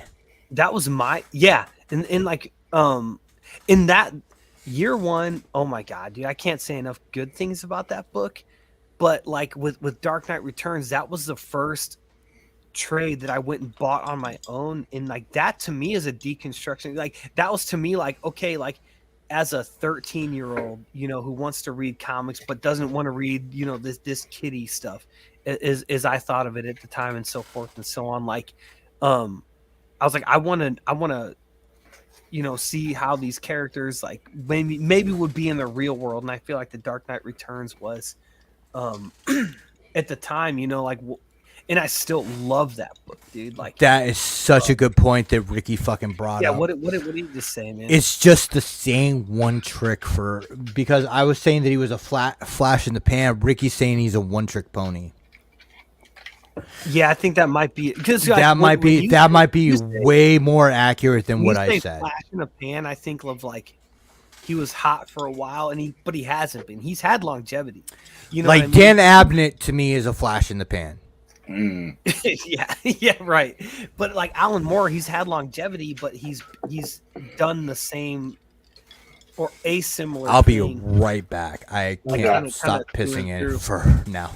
So, Russ, are you here? You got your camera off. Yeah, no. I reached out to my camera off because y'all were roboting from me, and I thought maybe my shit. Okay, but when I turn my camera off, y'all started sounding better. So that's not on my end. So, like we have from all these Alan Moore stories, we have Zack Snyder's Watchmen, we have V for Vendetta, we have League of Extraordinary Gentlemen. From Hell has definitely been a movie. I've never seen that. I've never even read From Hell. I've never seen the movie. I haven't either. But like, is there one of those movies that jumps out to you as like this is a really good movie? Well, even though he wanted nothing to do with any of them. I mean, I liked the. I know a lot of people didn't, but I liked the Watchmen movie. Me too. But back in the day, I enjoyed it. It's what made. Yeah, I mean that movie's what made me like look into the comic books. I had never read. Oh, nice, dude. Before and here's the thing, dude.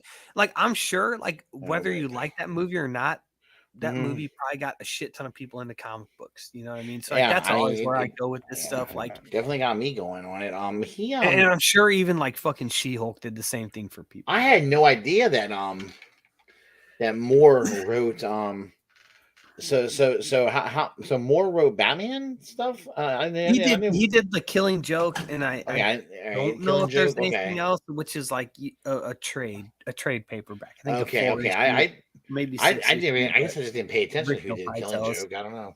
I like the Killing Joke. It's just not high up there on on my list as far as Batman stories goes. I mean, it's just not up there. I think it's really good, but Long Halloween is probably my favorite. I think as far as all those movies go, I think V for Vendetta is the one that I enjoy the most, and we'll go back and watch. And how much of that is because of Hugo Weaving and Natalie Portman's performance? No, for sure. And I mean, it's a. I mean that book, and I won't spend too long on this. I know we got other shit to get to, but like that movie, Nick and Russ is a motif as much as Avatar is, where it's like, you know, Avatar is like, okay, you have like these people that live off the land, and then there's the bad guy that wants to, you know, it's a colonizer story. It's the Native American story, but it's like I think V for Vendetta is that same story of just like what happens when your government becomes too impressive. And you could say it's the Hunger Games. It's the Matrix. You know, it's but so many different things. But like the thing is when you look at V for Vendetta, and you mentioned the Hunger Games, right? Mm-hmm. The Hunger Games does it better than the original idea it was based off of. Yeah, well, it's like it's that leitmotif, but like it's just repackaged. A different thing. And for Alan Moore, probably meant a lot to him because that the book was set in England. You know what I mean? Like, when you read the Hunger Game books, which I read the books before I saw the movies, okay, I would say this about that. I find that the books are a good reference to the movies because the movies leave stuff out, okay, that the books have in it, but also the movies. That's not quite true, Ricky. There's other stories. The movies show you more than the books will show you because in the books you're going from her point of view all the time. Well, here's the thing, Russ, and that's just the fucking change in medium. You know what I mean? Like, no, good point. All right. Just real quick, I want to hit this point that Ricky put up here. He said Killing Joke was his one and only Batman. I would argue that his understanding and characterization of Batman is better in the man. What the fuck is the name of it? The Superman one. The The man Superman one, the Black man who Mercy. Yeah, The man who has everything. Yeah, Or that's whatever really it's good. called. I like that a lot. Okay. Fucking buy this shit like Can you read, Russ? Not one got me that. really. Yeah, I don't read very well. Yeah. Especially, I gotta get new glasses, like- dude. I can't see nothing.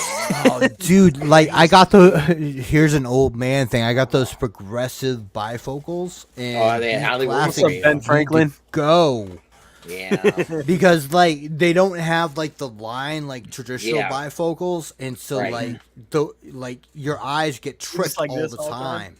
time. Yeah. Oh man! All right, let's go. Let's move on. great You want me to get into this shit? I've been waiting for this. I've been waiting for this. Okay. I don't know much. I don't EE, know do you want to anything invite? He's in the about chat, this. so I'm gonna. Does Z know about this? I take it. Yeah, he's Okay, I even don't know more anything into it about than this, I so. am. Okay. Well, he might be someone to bring on so he can, have has a lot of knowledge about what was said and what wasn't.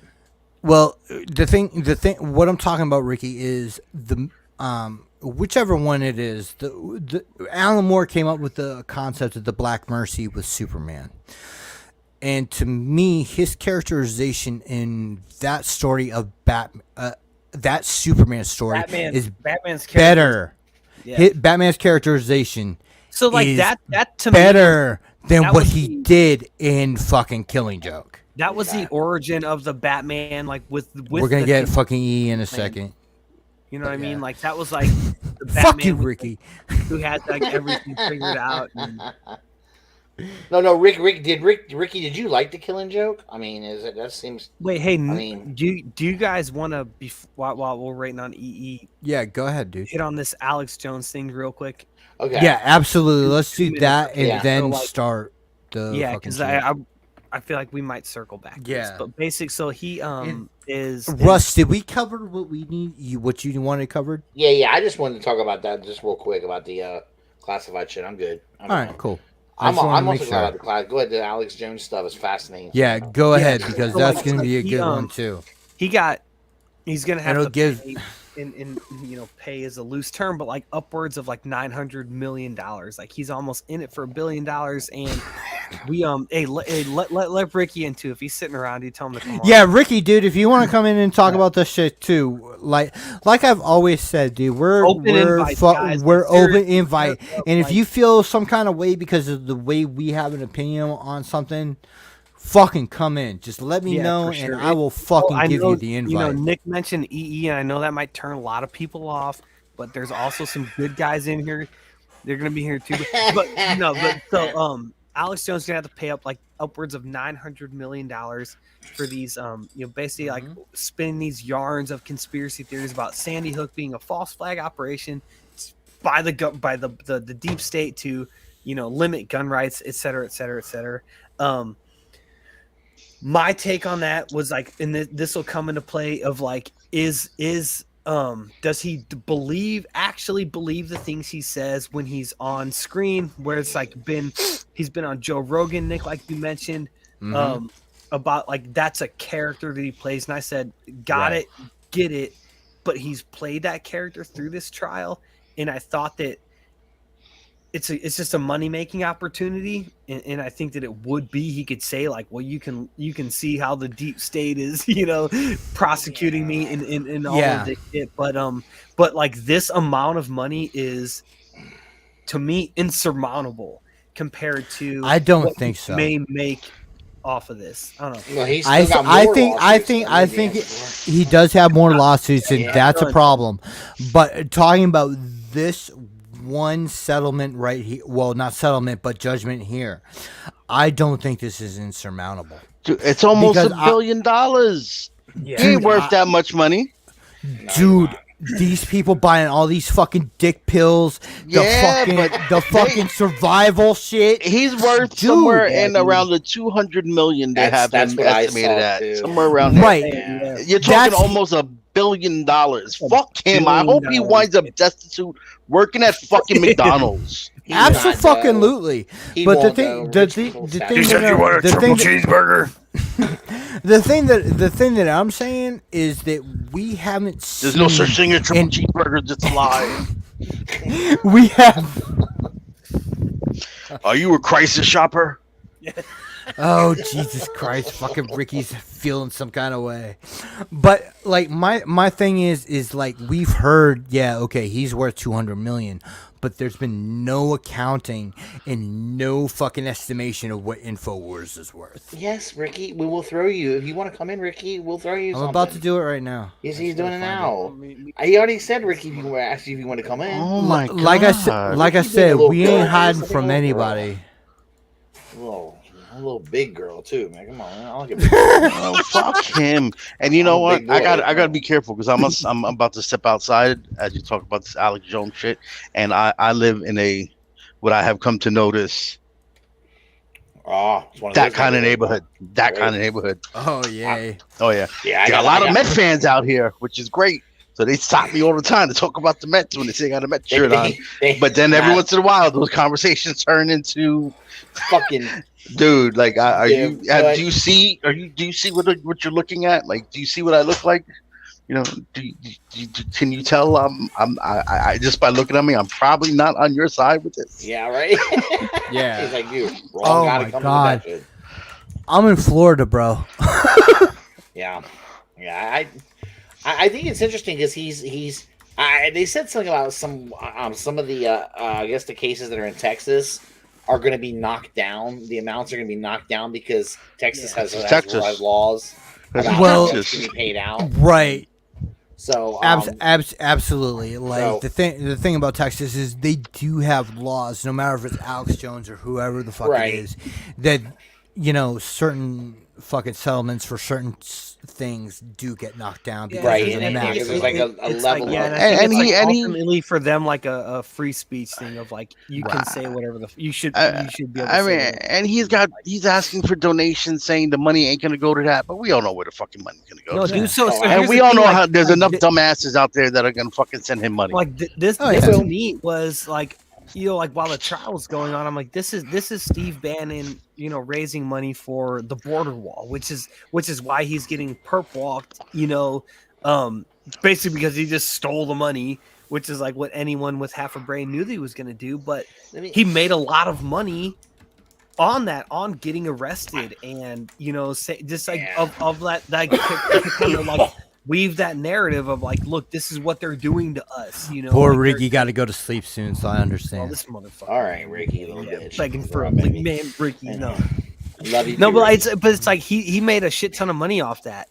But then but that compared to this of almost $1 billion, man. Where do you go? Holy fuck, dude! It'll be back. That's something to. That's something to surmount. But I wonder, can he file for bankruptcy and avoid? Absolutely, yeah, I'm sure he can, sure but that does will. not. But that does not affect the judgment.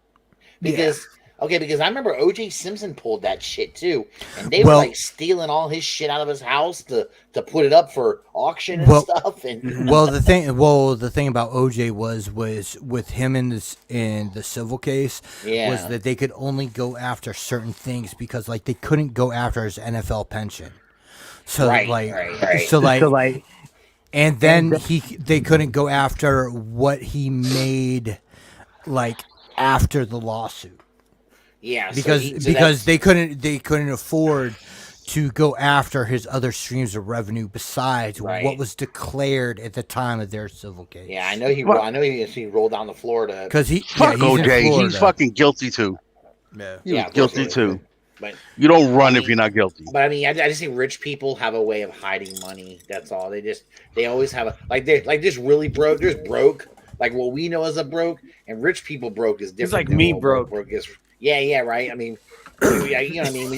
When you're broke, you if and it's like I only wanted to bring that up just real briefly, just to say like, fuck him. I think that and I think that he's playing a character. I'll be back. Who that's like not, and it's like E, what do you think about this? Like, even if because I don't think that's who he is around his wife and kids. Basically, look, I can't honestly believe a rational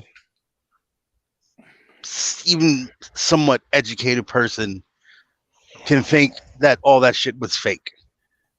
You know, when you're talking, I can't. I don't think that he does think it's fake. You know, but you sit there and these guys play these characters because again, this can kind of roll eventually into what Nick wanted to talk about, for sure, 100%. About I brought it up. getting, having an audience and being audience capture, man. The negativity, the craziness, the anger, the whatever you want to call it, is going to get you more views. It's going to get you more money. It's like for Alex Jones, like I 100% think that he doesn't believe this shit. In his mind, he's like, I'm making money off all these fucking retards. Like, for lack of a better term, I'm sorry to use Russ's favorite word. You're preying on the scared people of this country. Yes, exactly. That's what they're doing, and that is what they're doing. You're preying on the scared, and you're preying on the stupid, man. Like he's making money off dumb people who are inclined to think conspiratorially. Whether it's about politics or in this case, like they're gonna channel that to fucking toys. But that's the only reason I wanted to bring this up. And while Nick's trying to figure out how headphones work, I'm back, bitch. Just say like. And Nick, we're just wrapping up this thing, but just say it's like my take, Alex Jones, it's a character, and it's like these other characters, like, do they believe what they say? It's a simple, it's kind of simple. You ride, and this goes to to both parties, Republican, for sure, dude. Democratic. You know the tone of your followers, so you're gonna milk it and you're gonna play it whether you believe it or not. Just because you're riding your party line. I hate to get into politics, but this is why I hate the two-party system now, because it is not about what's best. It's all it is about keeping your party in power now. That's all it is. That's exactly what it is right now, and that's why you can apply that principle to, like, which we will in a second. People on YouTube who, and it's like I said, with audience capture. And what I mean by that is that you spewed a certain message, you got a good response from that. And then you kind of morph your persona and your channel into reinforcing that message, whether you really believe it or not, because you know that's what your people want. Yeah. Which leads you started off easily. You started off easily. Oh, I heard that so and so was a crisis actor, or so and so was fake. This is what I heard. And then you see your response to what people are saying to what you heard, and like, wow, more people are believing this than I thought. Let me run with this.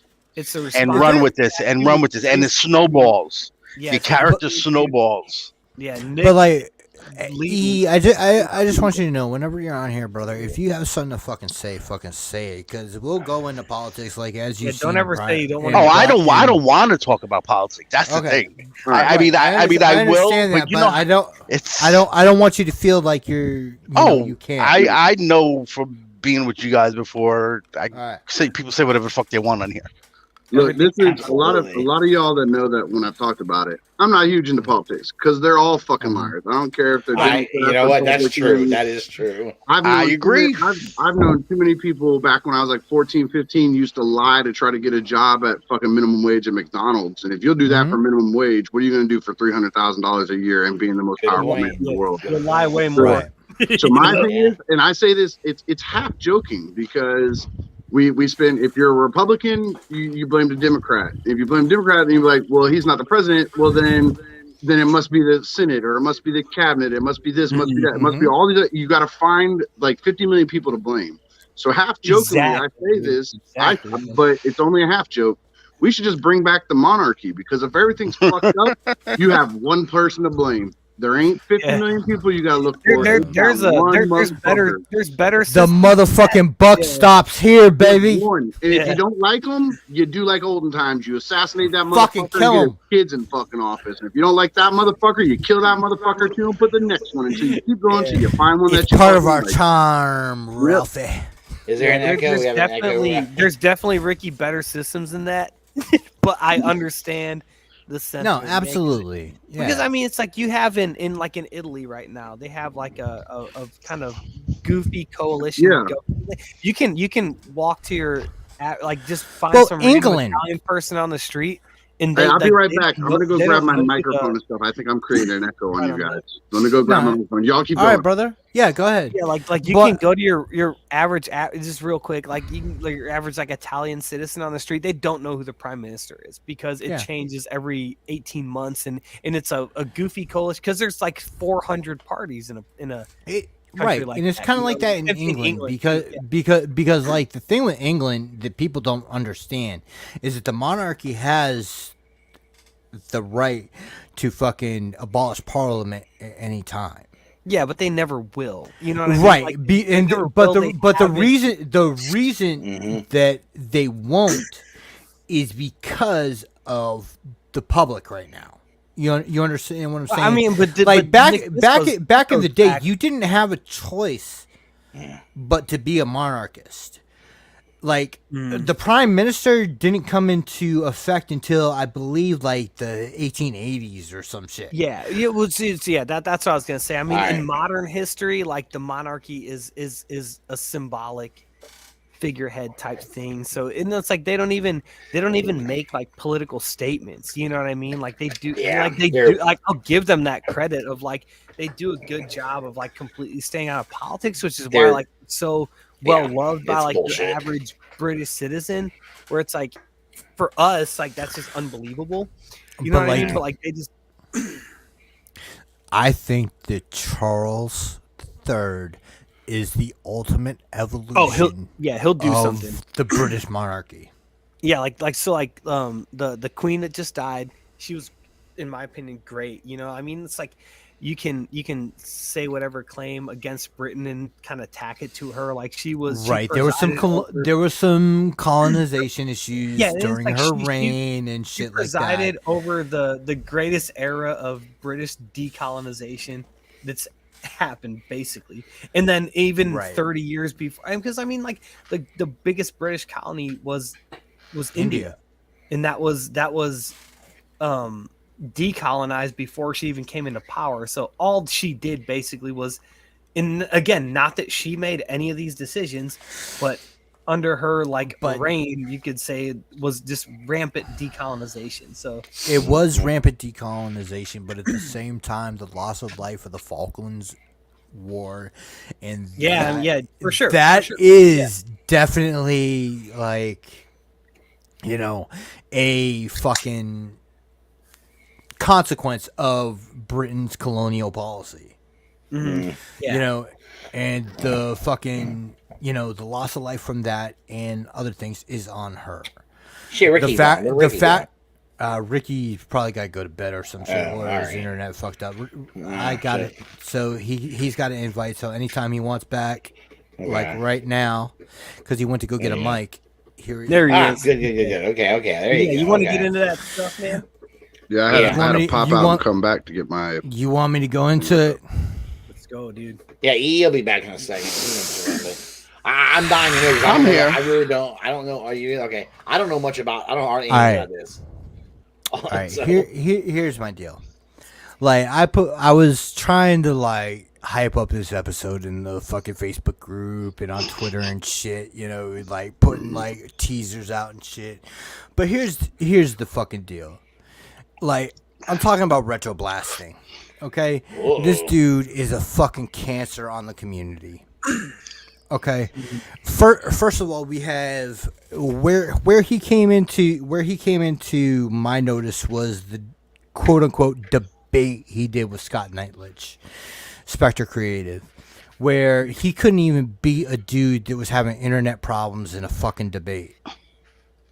like if you have a fucking 15 to 30 minute start on some motherfucker in a debate, you should fucking win. But like here's the thing. Like he fucking lost. He lost. And this dude couldn't even fucking, for the first half hour of the show they were on, oh, I like that drink, Ricky, and that glass. But fucking Cheers, y'all.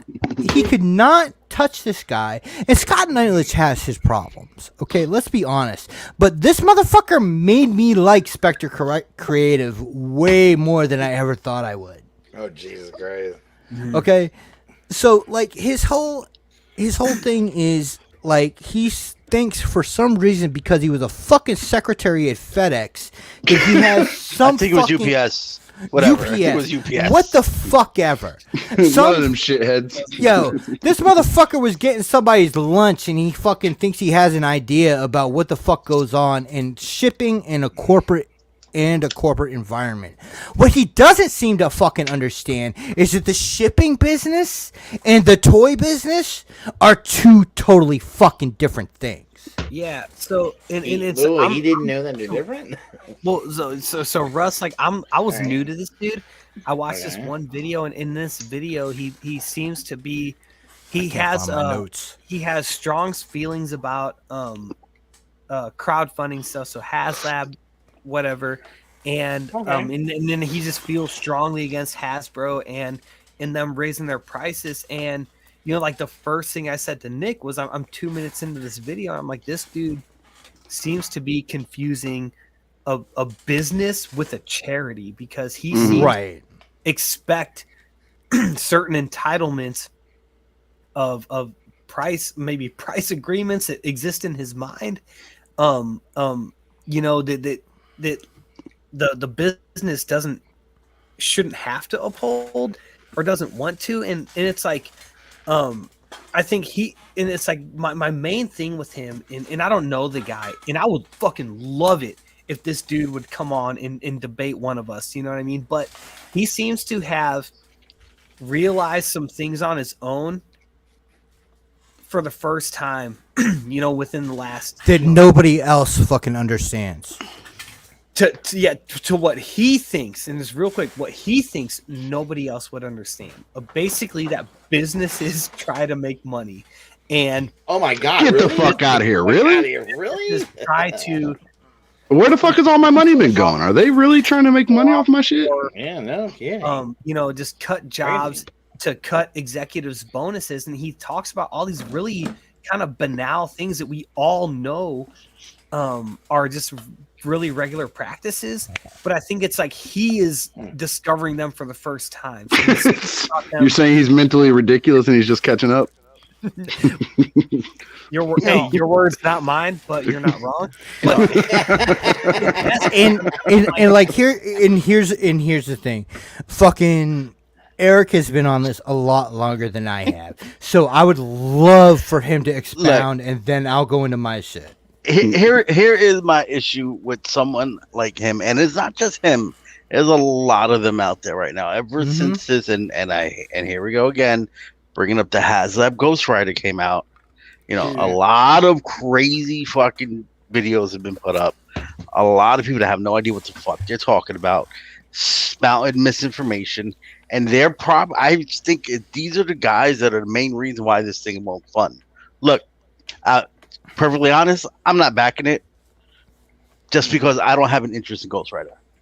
Amen. That's the only reason. That's the only in reason. this Ghost Rider, which and I think is any Ghost Rider, very...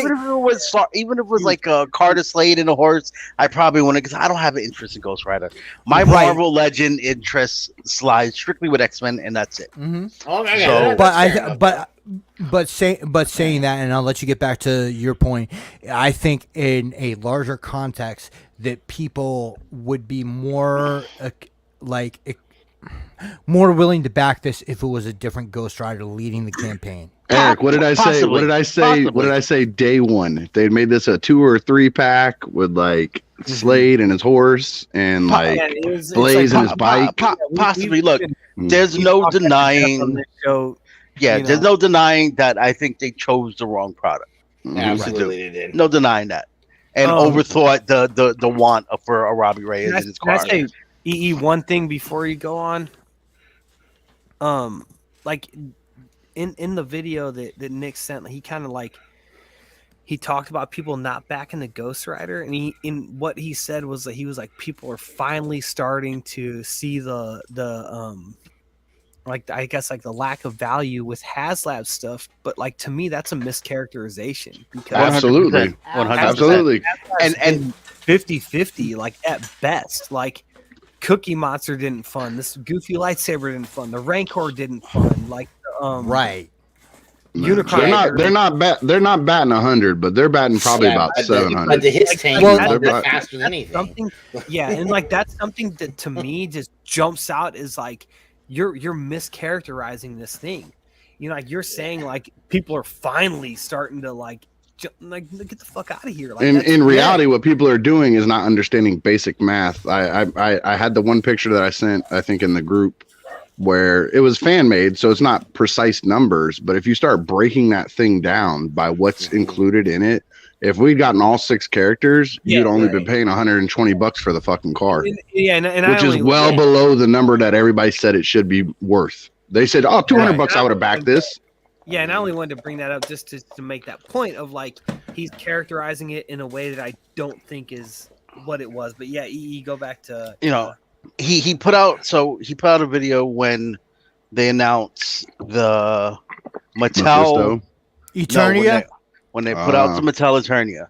This is really that's what my shit is mostly about. But so he starts bashing on the Eternia. Right. Starts bashing on Mattel. Like obviously the man don't like crowdfunding. Fine. But then then he posted a picture of one of the promo pics that they put up on Instagram for Indiana Jones. And he starts it off with I'm not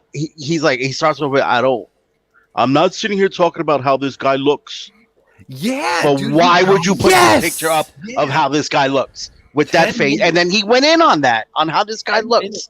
And then he took a shot at Emily from the G.I. Joe team when she interviewed Sergeant Slaughter. It was like you had someone who was dressed looking like they just rolled out of bed. Like what? Like so? None of that's got to do anything with the toy I'm putting on my shelf. I don't give a fuck. These are my issues with this man in particular, especially now. Thinks that he, as long as your shirt has lapels on it, like you're about to join like the fucking communist militia, then it's okay. But the thing is if he like, I'm gonna be honest. I'm gonna be honest here. I am more politically what you call a progressive. Okay, so like when I hear right wing talking points in a fucking toy video, I hear them right away, and I'm hearing a lot of them with what he says, and a lot of it is not factual. And the thing is, dude, if you are a fucking secretary at fucking FedEx, good for you. Okay, you work for some fucking executive. That doesn't mean that you fucking understand the shipping business. When your job is to go get a motherfucker a coffee. Well, my thing is he brings up stuff that has nothing to do with the actual topic. I know, and when I was in college, we had to do our public speaking and stuff like that. They had a term for it. It's something that it's a type of deflection. It's when you're debating somebody, and they will say, "Okay, Sam, tonight we're gonna debate beard versus no beard." And while I'm talking to you, what's up with them fucking glasses on your face? Why is that in the background behind you? Why does your shirt have long sleeves? And they spend 2 hours talking about everything except for the title. The title brought you in, and then they keep you stuck in there with all these hot topic shits that have nothing to do with what he originally got you in there for. And like EE and you have brought up, he said when I'm sorry. The guy's the same head that's for the Mhm. Star Wars division in Mhm. the Indiana Jones. That's Gort's best friend. He loves that guy. Hi, cool Gort. I mean, Shout he out does to a him. Good job. Like they put But- out good figures. Like, what- I'm what- totally being sarcastic. He hates all y'all for saying that now. One of our only friends, and you're gonna fucking No, I make him actually leave. I actually like Gort. He's not like Ricky and EE. I actually like Gort. What do you Oh, cool. Go fuck yourself. Yeah. You don't get to say that But- shit and ignore my comments now. but Fuck like- you, Sam. But like, here's the thing. He does like the only thing I could think of, and I'm so sorry to fucking bring it to this fucking extreme, but it was fucking Julius Caesar to me. Mm-hmm. I come to bury Caesar. I come not to praise him. You know, it's the exact opposite. He was like, "Yo, I don't care what these people look like."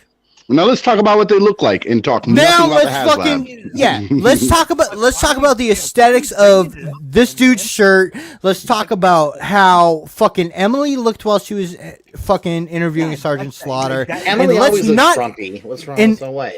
And let's not have a fucking substantive debate on what the actual topic is. Yep.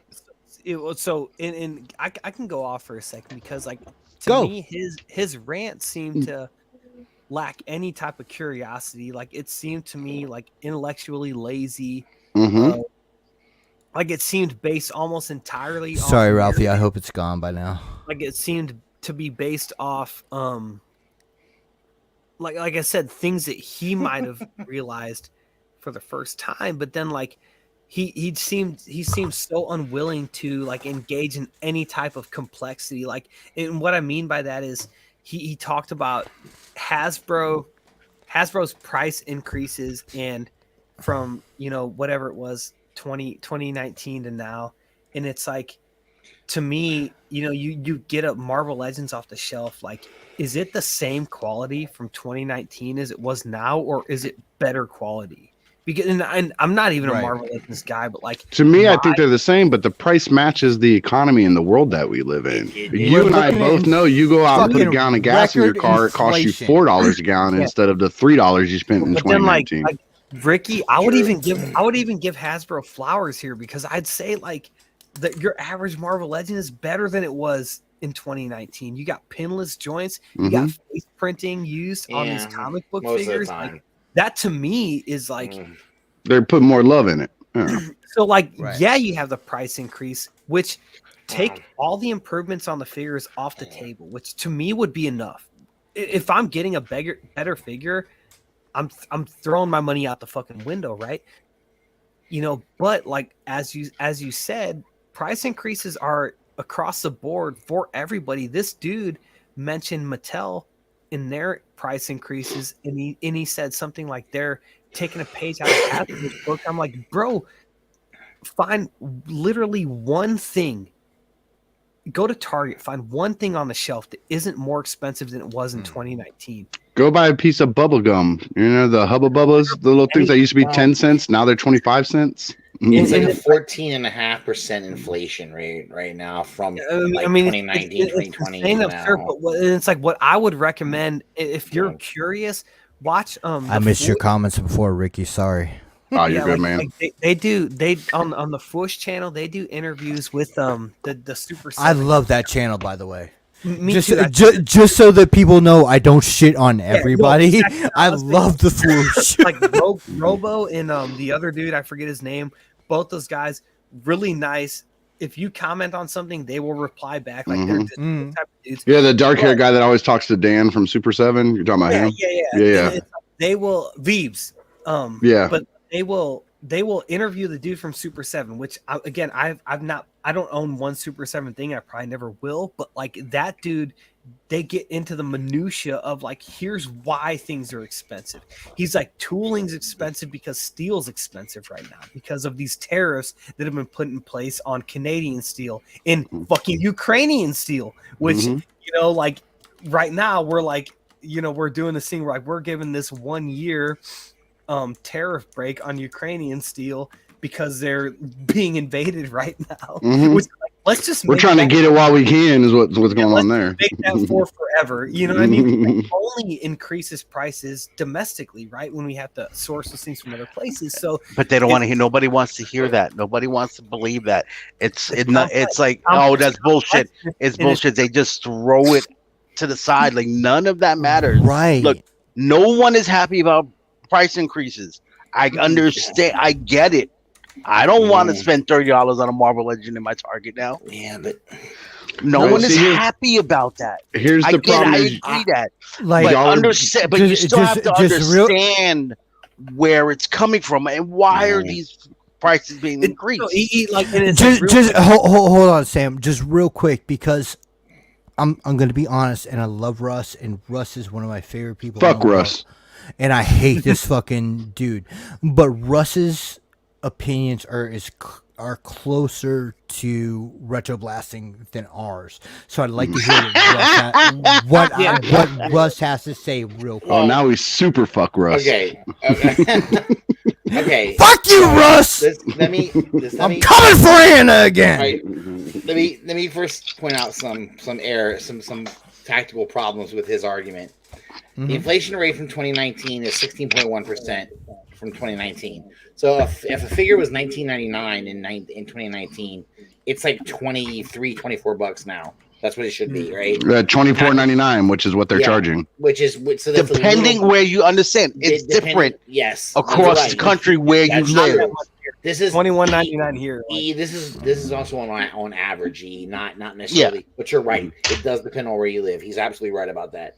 Because he's paying like 30 because of state taxes and everything. Right. Exactly. Dude, down here, I don't know what you're paying, Ricky, but it's close to 30 down here for a Marvel I pay Legends. 0 because I don't buy Marvel Legends. You're smarter than all of us. No, I used to though. I used to. But I mean, somebody had said something about like if you were to do the Galactus now this year, it would be $500 or something like that. So that's not Boog, true. It wouldn't be. But Boog. Yeah. Hold on. Well, Boog That's from the one I ACBA was interviewing the HasLab team, and that's what. So now again, this is what this is coming from them. Back. That if they were to do Galactus now, yes, due to the cost of the molds and everything else, they would have to charge about $500. Okay. Honestly, Boog's just in their pocket, bro. He's just in the pocket. So let me tell you right now, real quick, before you get going again, Russ. Real quick, I'm sorry, man, because I know you got a whole list of things you want to run through. The biggest problem that all of us are missing is one of my favorite quotes, and I know Sam loves the quotes from people, but this is actually legitimately quoted to Thomas Paine. Is y'all are using logical statements in an argument against illogical, emotional people. I think that's Thomas true. Paine said, arguing somebody without the use of logic is like administering medicine to the dead. It's pointless. You can't do anything with it. You can come in with spreadsheets showing them everything broke down to the fucking penny. You could have the president of fucking Hasbro come in, give them $100 fucking bill and show them their entire books and prove that they're not fucking them. And those same people are going to scream, "You're fucking us." It does not fucking matter what you say to them because they're looking at it from an emotional standpoint, and a lot of them just aren't honest. See, now there are two very valid answers, and I know EE has said the same one that I said, and I want to say it was you, Russ, and if it wasn't, I apologize, but there's two valid opinions on why you are out on this HasLab Ghost Rider. One, you don't care about the character that they're making or the vehicle that they're making. That's what EE and I said. And I believe it was you that said, I just can't afford to spend $350 on a fucking Ghost Rider right now. I can't do those are two valid options for why you're not getting that. Anything else outside of that is emotional. Oh, they picked the wrong one. Oh, they're raping my wallet. Oh, HasLab's just fucking us. Like those are all emotional answers. I'm sorry, I just caught the tail end of what Ricky said. The problem is that the emotional part of it is attachment. Okay, so if I'm more attached to Johnny Blaze, I'm more attached to Dan Ketch, Right. I'm more attached to Carter Slade. I don't give a fuck about Robbie Reyes. Yeah, Right, so right. it's like I wanna tie what Ricky said back to this guy who Yeah, because we're veering off. Mm-hmm. Yeah, because his emotional attachment seems Yes. to be, I from watching a couple of videos, I don't think that it's genuine. I think that he is speaking to a certain segment of the collector community who is mad that prices are increasing because they can't afford shit. And it's like, and it's real quick. I will say that that's been me in the past 8 months since we moved into this house. Like we've had to completely refigure our finances, and I can't spend the money that I used to be able to spend on toys. See, but that's a logical reason. That's not an emotional. That's not a, oh my God, you're trying to fuck me, Hasbro. That's you logically stating as an adult, I can't afford this right now. But not everybody can do that. It's not, And you're not coming. Oh, hold on, just real quick, because this is a very important point.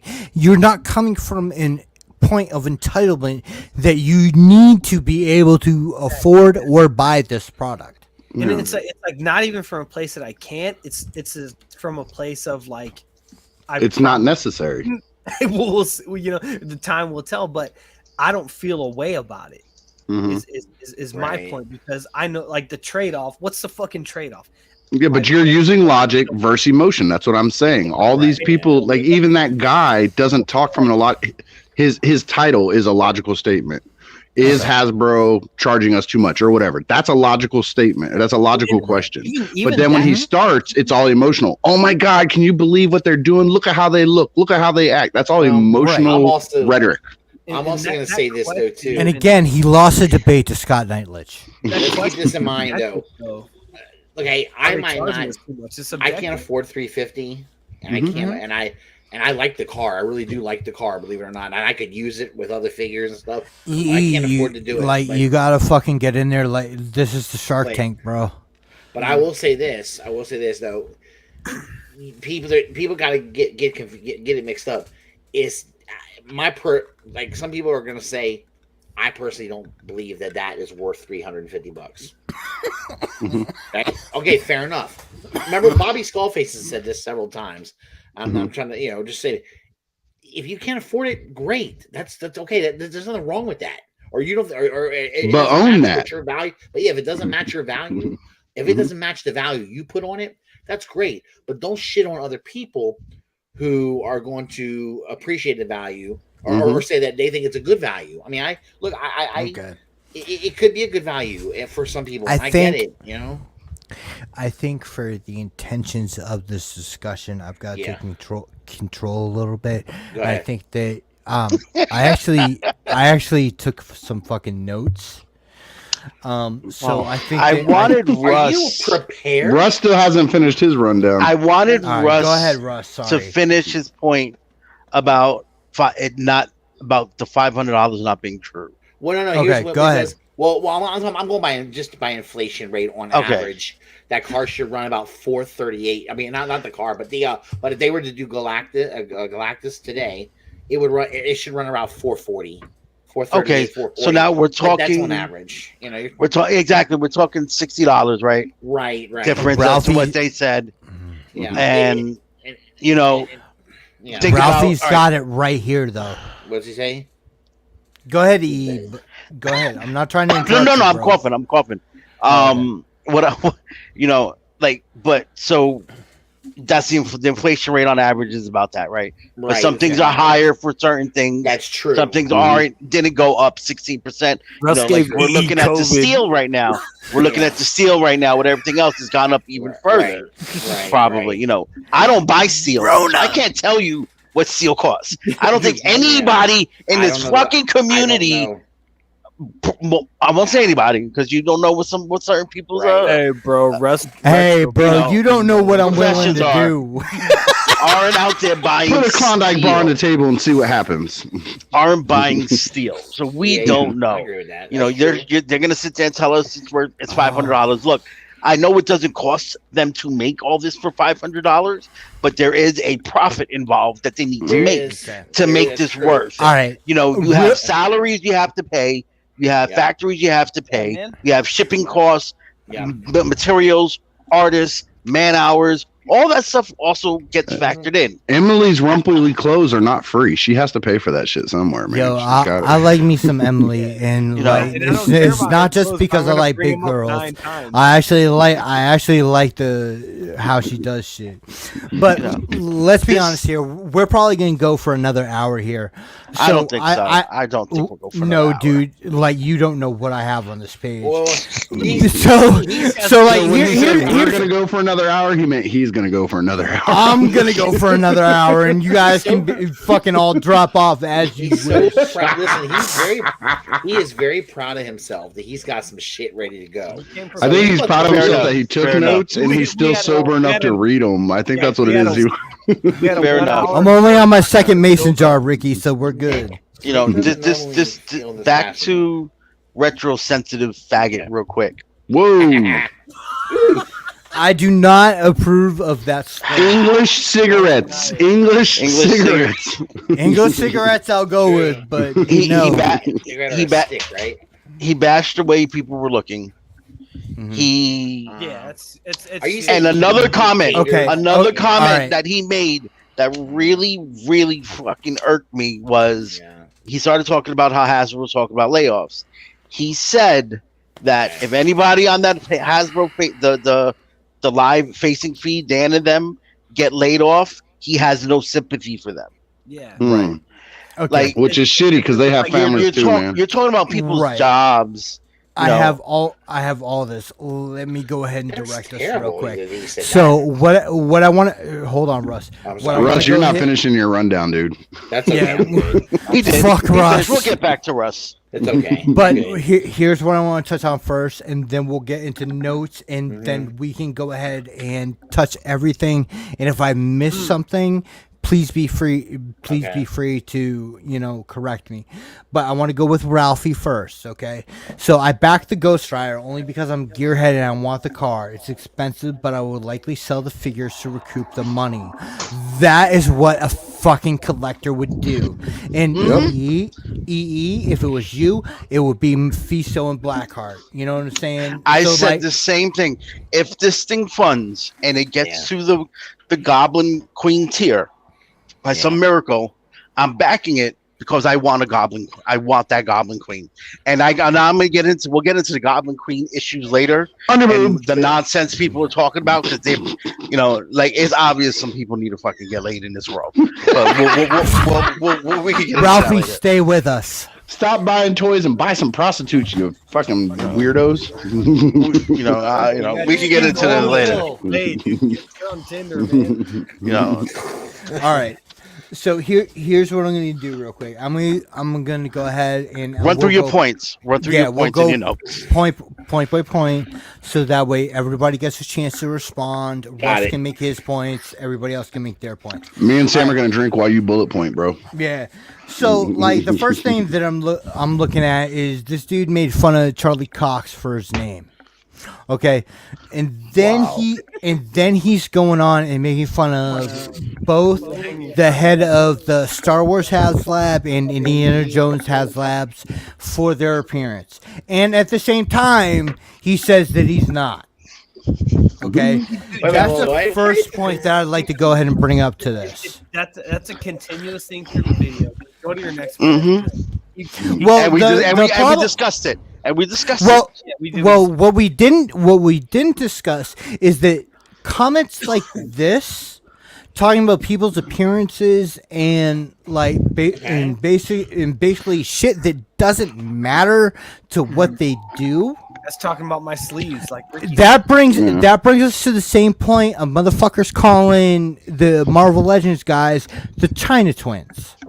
With talk art. Yep. Well, it's more again, he's deflecting off the actual subject because he had no substance to back what he was saying. I can't give you 10 reasons why Sam shouldn't have his beard. I'm going to talk about everything else around Sam and let you just make it up in your own head at that point. You're making me fucking self-conscious. Well, I got a half a beard, so don't be too self-conscious. Ricky, I think you're absolutely right there, Ricky. It sounds like this guy was just blasting on everything. Oh, his name is Retro Blasting, so yeah, he's literally blasting on everything except for what he came there to talk about. But he's always saying hot button topics. He's echo chambering everything that's coming off the internet. He's only repeating what he thinks people want to hear to get the views and get the likes and get the subscribes. He has no honest opinion of his own. He's just repeating what he has heard. High five, bro, you nailed it. Mm-hmm. And that's what a lot of them are doing right now. He's a culture warrior, man. Mm-hmm. And then again, fucking Next point. hold on. I just want to put a period on this. We gotta hurry up because he's about to go to jail. You don't hear the cops?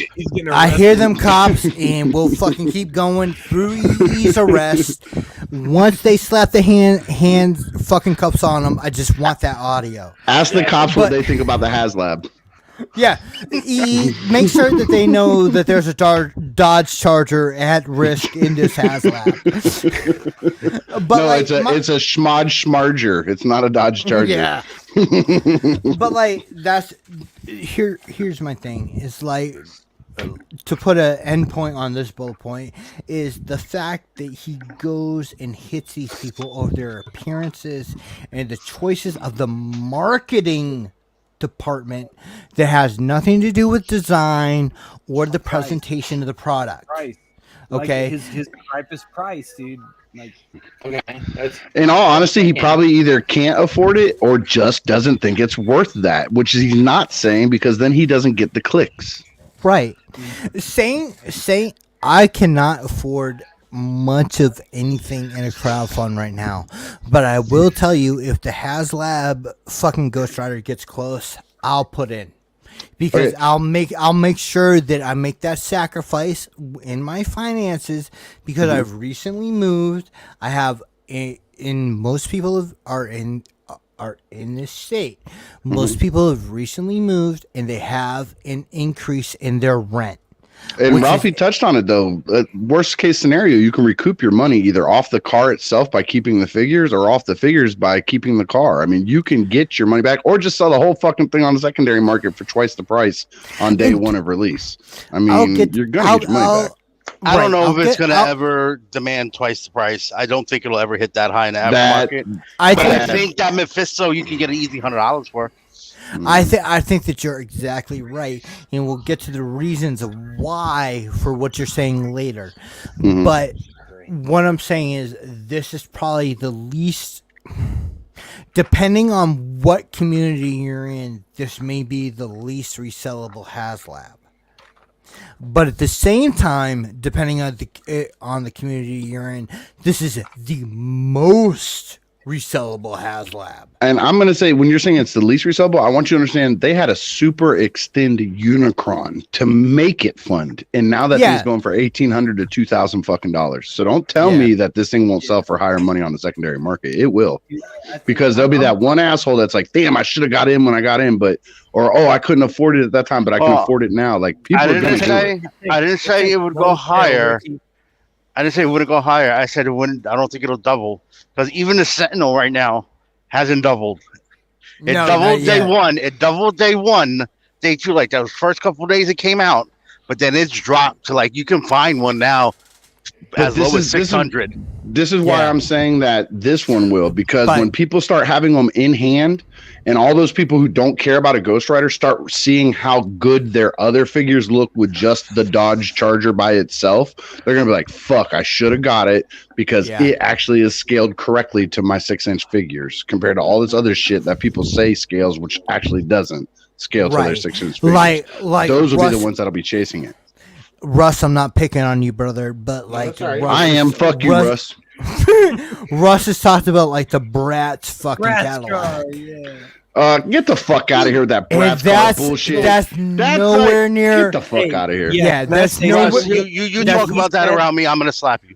Just know that. Russ, I'm gonna slap you just because Nick said you talked about it one time. I'm gonna fucking slap you. Guys, listen to what I'm saying. You didn't. Nick's not going into detail about Russ, you're vindicated, man. Russ, I want you to tell your points, because you're the counterpoint. And let him tell his point. Let him tell his point. What I'm saying to you guys, what I was saying was, for the price that this Bratz car is, okay, if you wanted to get something different and you don't want to pay $350, there are other options. That's all I'm saying.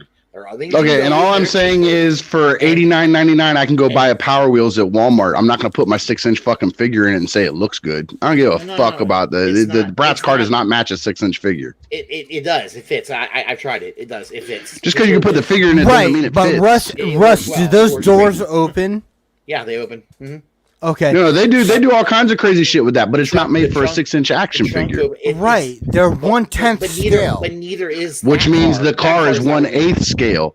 Every vehicle has to be one scale step above the size of the figure you're trying to put it in, or it does not actually match how you are not the same size as your fucking car. So this figure cannot be the same size as the fucking car. What I'm telling you is it works for me. It doesn't matter.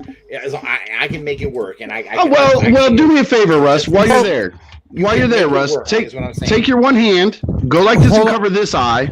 Take your other finger and poke yourself in the eye, and I look just like Brad fucking Pitt. I don't give a fuck how you think we can make it work. It doesn't fucking work. It does work. But you can make it work. All right, but like hold on, guys. Like here's the thing. Russ. Russ is the counterpoint. So we need to listen to what Russ says so that we can fucking understand the fucking idiotic arguments that are going around. Not saying that you're idiotic, Russ, but like saying that with the people that these are are making the arguments. Like personally, I'm gonna be honest. Like for my fucking opinion, like these are idiotic arguments. But like I understand that, like, for the price point and shit, there are arguments to make. That's another thing I'm gonna say. You try this thing. That car is 10 times more what this thing costs. So but it's not. That car it's not. But it's not. It's $350. Start taking out the value of the figures, the value of the accessories, the value of all that other shit, and that car becomes a $120 car. No, you can't do that because. Hold on, Russ. Hold on, Russ. You're not seeing the fact that this car is two actual different vehicles. Two different vehicles, so you don't have to use the Ghost Rider. Get from the fuck. Add the couple, the stupid fire. What? Get out of here, man! Okay. Look, Russ. Let me ask you. This is an argument that other people have made, and you're kind of touching on it, like you agree with it.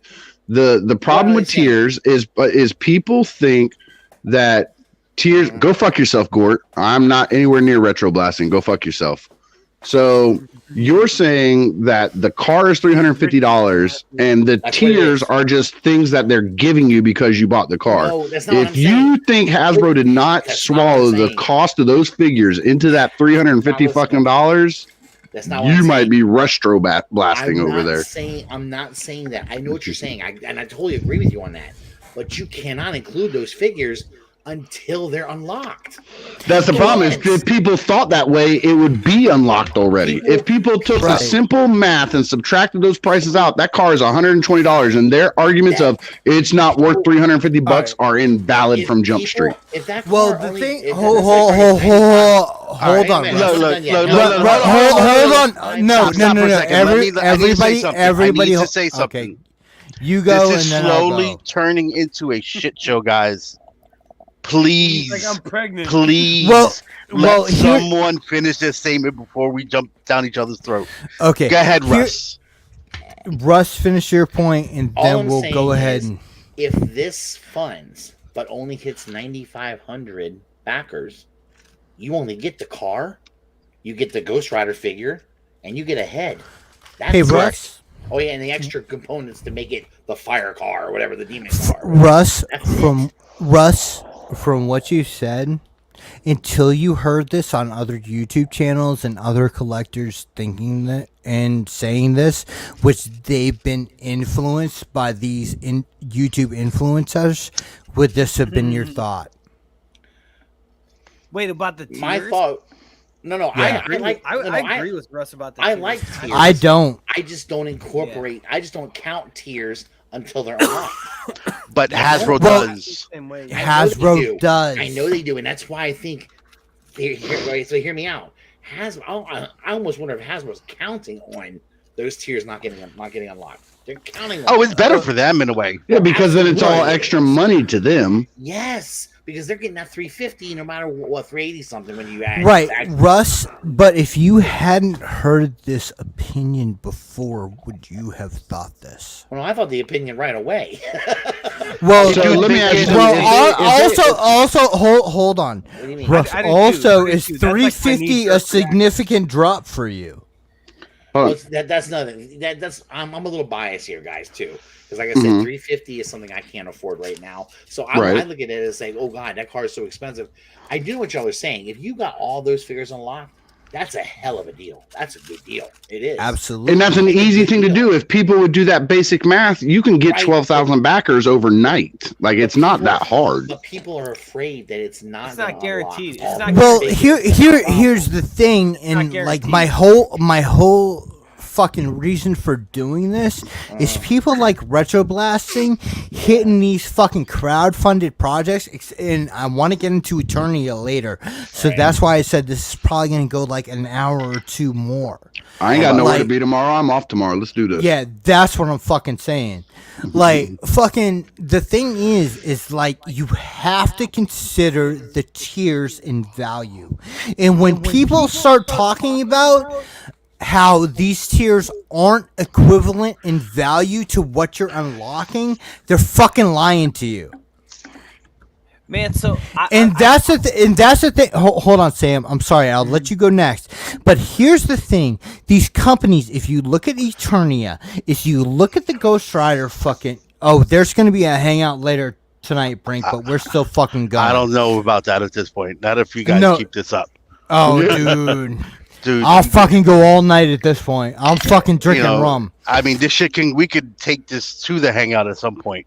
Yeah, if you want. absolutely. We'll figure out how it goes and everything. I'm sorry, Tim. I know you're in Germany and this is like past your bedtime. Oh God. But I feel this shit is important to talk about.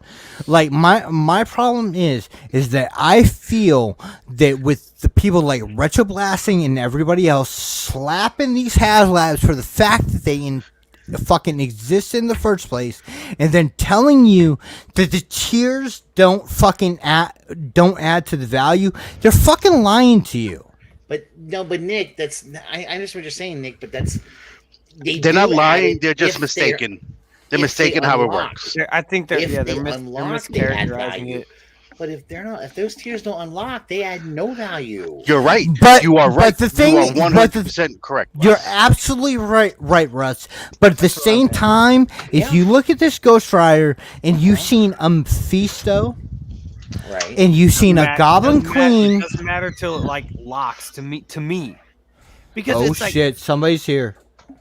Who's this? Oh, it's Ricky again. Never mind. It's just me. Whenever I go in the comments thing, I always press back instead of X to close it. When I press back, it bumps me all the way the fuck out. Yeah, I'm a you're on fucking your phone, idiot. right? But like, I really feel this is a fucking flawed way to look at any crowdfunding, because because if you're looking at just the first offering, and you think that that's gonna add the value to you, you're wrong.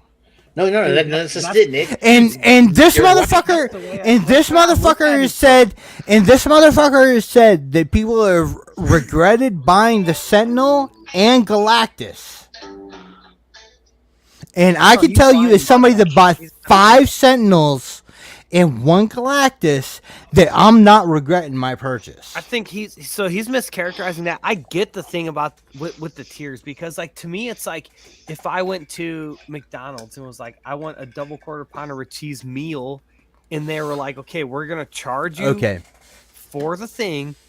You only get your soda though if like a certain, a certain amount of people buy it. Like, okay, I see. It's just real quick, and I'll say it and I'll be done. But like, yeah, bro. My thing, like the amount I pay up front, I need value for what I'm paying up front, not for what I might be paying in the future if another people get on board for the same thing that I'm getting on board for. Like, okay, but looking at these HasLabs are an investment. You're sure. you're And I not can you're see that not too. buying these HasLabs as a collector for the first tier. For any not of these true. projects. Man, I so completely They may be strong like the previous Marvel You're wrong. You're wrong. fucking HasLabs have been very strong. Did the If you G.I. look at Joe the Sentinel, is if you tank? look at it, we're not talking about those real quick because we're talking about whatever. Marvel. Okay. All right. Okay, so if you look at the Sentinel, that's a fucking value product. Okay. because it's So you know, you know. hold on. You know that Hasbro has the fucking potential and the means to produce every fucking tier, right? Okay. So I don't understand what you're hold on. It depends on the So- project. So you're looking because this is what I'm bringing the conversation back to. Retro Blasting has talked about and said that people that have backed the Sentinel and Galactus have regretted it, and Well, that's just not fucking true. Well, maybe no. That's not true. Maybe some people have regretted it. I don't know. I would love to hear from somebody that has backed either the Sentinel I don't know. or Galactus that has regretted it. Me too, but I don't. But you can't say that it's not true because you haven't heard. Someone It's say the that same you thing have. with- No, Russ. That's hold on. What we're talking about here is a difference in debating. So like if I haven't heard that the Galactus or the Sentinel has had like fucking people that have backed it that are telling you that this product isn't worth it. That's a completely different thing than someone who hasn't bought the product Okay. and is looking at it from an outside perspective. Mm-hmm. That's completely different. Two different consumers. Well, did this retro blasting guy? Did he buy those or did he not get them? I don't He- think he. I bought I any, don't- I has- honestly I don't think know. he's done any crowdfunding. The way I- he talks, he- I don't think Okay. he's done any. The okay. dude on Retro Blasting really feels that any sort of crowdfunding. He's a crowd is- blasting. I don't know if you. I don't think. Dude, I'm drunk as fuck. Did you Yeah. notice Gord's last comment? I think he kind of hit the nail on the head. It's those people who buy for perspective, like they're prospecting to the next to flip it, and they're Right. upset that they're not going to fucking make But- it like this. Hmm. So I'm they not. decide I'm if not. I'm not going to I'm get it, not if I'm not sure. going to get it, nobody's going to get it. So I'm going to go on the internet and shit all over this motherfucker. That way nobody buys it, and then I don't have to worry about having lost out. That's Yo, interesting. but Ricky and Yee, you guys are gonna understand this. Yo, has anybody that's backed the Sentinel or Galactus said they regret it? I don't understand. I didn't back that. I backed the His Tank was the first ever Right, HasLab I've ever backed. but you guys are involved in the community and you see what the comments are. I haven't heard And- it too many people just dump on it after having it in hand. The biggest thing was Look. the Sentinel with the knees, but we had that conversation, and the same Yeah. thing I tell the kids at baseball. It's okay to make a mistake as long as you learn from it. Don't repeat it. And like he was telling me, they fixed it with Galactus. He now has ratcheted knees, so they learn from that mistake. Absolutely. And then Gort brings up a really important perspective that I put in the chat. And he says that the people who regret it are the ones who bought it to sell it on a secondary market. That's what I was saying. I was reading his thing. Yeah. Yeah. And so, like, the value that you're looking for in these HasLab projects, if you're looking to sell on the secondary market, for the Sentinel, it's going to take a lot longer. For Galactus, I think when you get your Galactus, put it up fucking on eBay if that's what you want and you want to sell it. Yeah. Man, I think, get that, but for those go ahead. guys, they have to just real quick. They have to Yeah. recognize it. Sometimes you can play the short game. Sometimes you have to play the long game. But Yeah, I mean, I don't think those are the guys that are being really vocal about this, man. I really do think that for something like this, the people that are being vocal are people who never had any intention of buying it in the first place. For those two reasons that I told you, they couldn't afford it or didn't think it was worth it, and they're not being honest about it. And then response to it. Yeah. And then hear what Russ and Sam are saying are fucking legitimate. What fucking Retro Blasting is saying is basically anything that's crowdfunded. Crowd blast. You're blasted. Dude, that's my Nick, fucking term. Nick, Fuck it. That rum got you speaking in fucking tongues and stuff over there, bro. All right. He's speech blasting. Yeah. Ricky, you see that shit?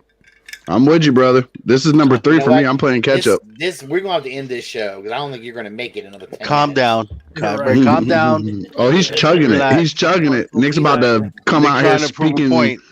Nick's gonna come on here speaking Klingon in a second, dude. He chugged that shit. Oh, I'm in a lot of Marvel Legend groups on Facebook. Okay. Due to selling. That's Due to selling. perspective we need. Doing to selling and buying. So I've seen since this has been started, I've seen and read. I got an idea. I feel on what the overall pulse of the community is right now regarding this. I have never seen someone say I regret buying Sentinel.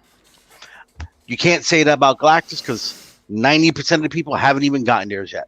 That's true. Yeah. You know, they're just coming out right now. Yeah. There were some I complaints haven't about the gotten Sentinel's any knees. fucking notification yet. There was some complaints about the Sentinel's knees. It was an overblown complaint. My Sentinel's fine. But maybe he's heard. Maybe he's heard 1 or 2 people say they regret it. Mm-hmm. Who knows who he talks to? But it's that same thing. You're taking the minority opinion and acting like it's the majority opinion. Nope. That same thing happens across multiple toy lines. And it's not just with toys. It's toys. The people who complain about wanting X, Y, and Z in movies and throwing these big fits and these big things. You know, why is this? You know, why aren't you doing this? And why are people who probably have no interest in the fucking product, no interest in the movie? The feed came up on their fucking Facebook algorithm, and they felt it's an opportunity for them to just pipe in and give their stupid ass opinion. Yeah. It's a bigger problem in our society as a whole. Like one of the things, most of us are big into sports ball and stuff. Okay. The big name changes of the teams. I know people that are, what do they call it? First Nation, whatever. Native American is how I know them, and I don't mean it as an insult. It's just how I refer to them. Absolutely. And I've never once in 42 years on this earth heard them complain about the Chiefs. The Redskins would probably be the closest to a complaint. Would be that one. Like the Indians. Nobody complained about that. You know who did? You know who did? I didn't complain about the Indians, but fucking Redskins. You know who did? The Karens that were sitting at home.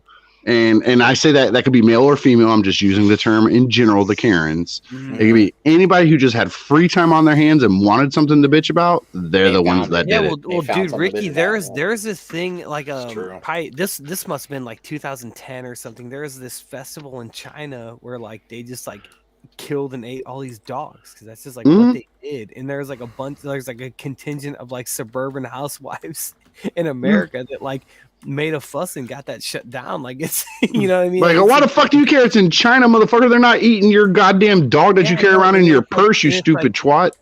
It's like you can go to like McDonald's here and get like a double cheeseburger, but like in India, like they don't eat beef generally.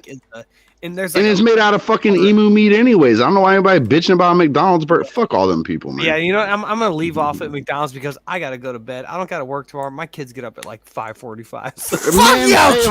Hold up, bro. How many kids do you have? Three and one on the way, man. See, I only got 2. And I even know the NyQuil trick, man. What you talking about? This getting up early shit. You take a little bit of NyQuil, you put it in the bottom of the cup, you put their favorite juice on top of that shit, and they will sleep until fucking noon. Ricky's lesson on how to drug your children. Nick, Russ, We at MPSP do not agree with this. Yo, Russ, Sam, if you need to go to bed, Russ, you need to go to bed, go ahead, because I'm only like halfway through this shit. Sam, I love you, bro. Thank you for letting me not come gonna on here and make it, fuck with you, man. Yeah, Nick. And congratulations again on the new one. And remember, Ricky's still a great name. Nick, no offense. I don't need to go to bed, but you're slurring now. I don't. It's gonna get so much better. I don't know if you want to keep going live with this, Dude. Yeah, let's I'll move to the be hangout. I think we should, because like, I you're think almost at this is, 3 hours anyway. like, So here's the shit. In all honesty, like, people talk about like gatekeeping the fucking hobby. Okay, like, this is the important shit that people don't fucking mention, because people are gonna see in the algorithm that retro blasting is a fucking important channel. Okay, so like, I'm willing to go and look as fucking foolish as I need to fucking get this issue done. well, I think we got it out there and we talked on a lot of good points, but I think it'd be a good idea. And I'm just saying, like, minus the drinking part, like, we're all drinking and hanging out and stuff, but we're at almost 3 hours. Like, anybody that's still in here after 3 hours, they'll come to the hangout with us and shoot the shit. All right, so I'm gonna give it a couple of seconds. If everybody wants to go to a hangout, because that's what I'm seeing in the chat, we'll do that. But here's my issues, and I want to make sure that they fucking get out. Okay, fucking retro blasting, talking about people's fucking appearances. Okay, That's got not that. cool. If I was a motherfucker and I want to talk about appearances, there's absolutely a way I could do that by fucking throwing my camera off, or fucking actually dressing up for these fucking videos. Okay, so this motherfucker is in a members only fucking jacket and fucking acting like that's like something that's better than what was shown by the Indiana Jones fucking HasLab. And I'm sorry that I'm slurring, and you can go ahead and use that as a fucking deterrent for what I'm saying, but there's actual points here. Yeah, and we've touched, I think, on all of them. Like, I know you didn't get to run down your whole bullet point list, but I think a lot of them you'll notice we kind of touched on just, very naturally. We kind of worked through a lot of them. let him go. Let him go. So we blasted retro sensitive for looking at talking shit about the way people look. We blasted him Then for the saying that he don't Sentinel- care about people getting fired. What else you got, Nick? And then people saying that people actually fucking regret the Sentinel and Galactus. That's fucking insane. I have not seen that ever in any comment. Never seen anybody say they regret Sentinel. And how can they say regret Galactus if they haven't even gotten it in hand yet? That's a good point. How can people say they regretted buying Galactus? Like I said, if one of his close friends might have said it, if one of his friends might have said it, or someone messaged him directly, it's a very minute minority that he's making it out to be a majority. That's true. He's wrong. Right. If you do watch this video, anybody out there, he's wrong. He is wrong. People are not complaining, not to the level that he's making it seem. Not even close. I've backed the Sentinel and Galactus. First of all, I backed them for different reasons. I backed the Galactus because I wanted it, and I backed the Sentinel as an investment. I think that if you're looking till after a Sentinel is released, which will be the and I'm so sorry for my slurring my words, but if you're looking at a Sentinel for release after a year, you're looking at the 650 to 700 value, and that's what a Sentinel should go for. Yeah. Because of the electronics, the size of it, sure, absolutely, and actually the impact to the lore. Anybody who's got a brain knows that stuff, though. That's why I don't get what this retro blasting guy's talking about. Anyone who has a brain I'm sorry, I'm knows looking at the this. contest as soon as I can. His problem in general is crowdfunding. Crowdfunding when he is started great. blasting Mattel and the Attorney playset I mean, about how it should only be worth $350. I don't even think under- that's his actual problem. I think he's just heard it on Twitter and he's running off his mouth at it. You know, understand something. But, The like- original, Go ahead, E. the original Attorney playset when it came out 40 fucking years ago was $90 40 years ago. yeah. What do you? This is not only did they make this is also bigger than the Alright, you original. They have added more to it. How do you think it's only worth $350 at this point? And that's the thing that I have a problem with. Between the nostalgic value and the I'm so sorry that I'm What year did that come out, E? that came out last year. No, in the No. 80s. So the Attorney playset was towards the very end of the line. 87, I 88. maybe I can't tell you the exact year. I don't know, but He-Man is look like this. He-Man is celebrating its 40th year anniversary. So if that came out 2 years into line, 3 years into line, whatever, Yeah, then it came out 84. 37 years ago. Like you Yeah, know, close enough. like this is close a enough. line that was created 40 years ago. It was $90 back then, and they thought it was expensive. You know, I've seen interviews where the people, like the guys who created when they made Castle Grayskull, they thought of 20. They're like, no one's gonna buy this for $20. That's expensive. That's how things were back then. That's how you looked at. Oh God, $20. That's a lot of money. Now $20 is fucking. Do you know what that should? If it cost you $90 that long ago, today it should run you. It would inflate. It just be clouding inflation on average. It should run you $257.10. Minimum. Like, Minimum. but the And that's being thing nice. is, and I'm sorry, I'm completely suffering to fucking drunk. So you guys are gonna have to hear me if I'm happily on a problem. You're about to fall asleep, dude. You better Dude, get this all right, shit. dude, look, Nick, I'm gonna say this, Nick. Now. I Nick. love you. Look, we've kind of touched on all the buttons. Like, if there's any that we haven't touched on, you can highlight them and But- bring them up again. And we could do it, Nick. But You are the- really, we can't even understand what you're saying anymore.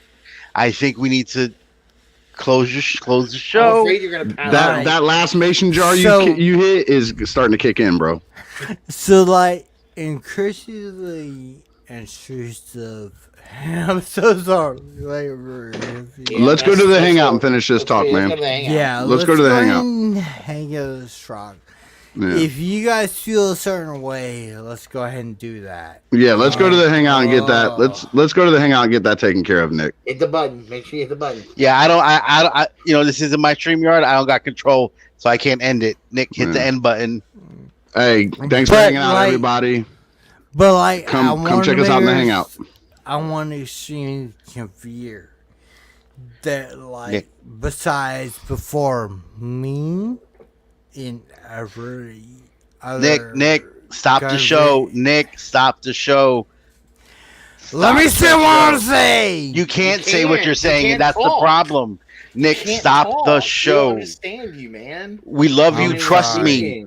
Trust me. All right. Stop the show. So like, look, everybody asked me to stop it. All right, man. We're gonna play the Florida card, man. Florida man to Florida man. Let's pull the plug on this one and go to a hangout, dude. Let's go to the God, hangout. look at this jam. We're gonna go and hang out. Yep. All right. hit the Thank you button, guys for ready? coming to MPSP Adios, tonight. Thank you for Thanks for having us on. hanging. Thanks for letting me and EE come But, in here and talk shit with you guys. I'm very exceptional about if you guys want to talk about this shit. Yep, we're gonna go into the hangout, guys. Feel free to come over there. If not, they'll catch you on their next live stream. Absolutely. Later, guys. Yo, peace and love you out. There you go. Oh God, I'm sorry. I'm Just- Nick, just hit the hit end in. button. Nick, Just you gotta hit in. the end button. I can't do it for you. No outros, no shit. Bye, y'all. But like, here's the thing. No, like, Nick. No. Eric's already setting up the Google Hangout, man. Come on, let's go over Come there. on, Nick. No, there's Like, no thing right now. Eric No, Nick. Eric's been smarter than me. Yep. So, Hit, y'all hit wanna in, listen to brother. that shit? Do it. All right, hit in, dude. I'm trying to. It's the big red button. Like, it's on the upper horrible. right hand side. Where's Kate? Where's Kate? Oh God, here we go. But like, I appreciate all y'all's opinions, no matter Yep. what. Appreciate Nick that loves too. all Nick. y'all. MPSP appreciate y'all being here. They'll see you on the next live stream or come with us to the hangout. We love all you guys. Oh God, if y'all have an excuse to do it. Russ, we love everybody but you motherfucker. Oh, he's not even listening. I'm over here talking shit to him. He's already put his earphones off. Nah, I hear you, motherfucker. I heard you, bitch Okay. ass. Okay. I still Love love you. everybody but me? That's fucked up. Everybody loves me. Come on. At least in my own delusional mind. Nick, I'm about to call Kate. Yeah, we're gonna make the boss open up the door behind you if you don't hurry the fuck up. I'm trying to make sure. Dude, just take your mouse, put it on end, and click the left button. I've done it like. If you see 3 of them, it's the one in the middle. 3 times.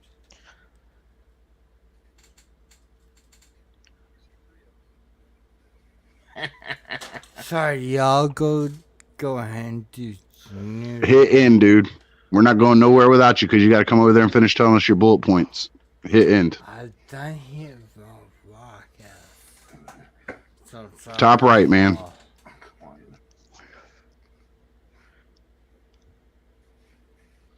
If y'all know what's up, I hit broadcast. Can you hit it? Are you able to stop the stream? I think I wear into wall. Yep, just hit the end button, dude. Russ, I'm sending you a message right now.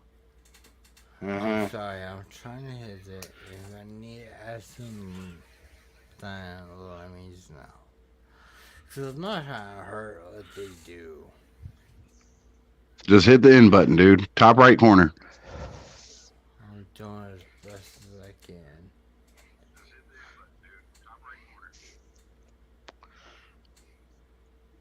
Brammer, hit the end button, dude. Sorry, dude. I'm fucked. Fuck. Yeah, that's cool. Just hit the end button, man. We can go over there and talk some more shit in the hangout. Hit the enter button. So should be okay for what y'all doing.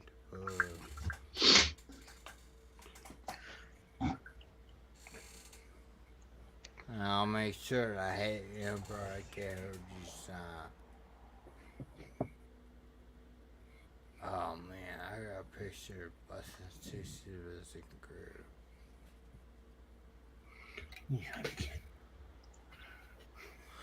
Gort, I'm fucking sorry. Gort's not even in there anymore, dude. Everybody already left to go to the hangout. We're waiting on you to press end. I'm hitting the brush and Ken until it just runs everything. Yep. Just hit the end button, dude. We're going to go to the hangout. Eric's already taken care of the hangout part. You don't have to do nothing but press end.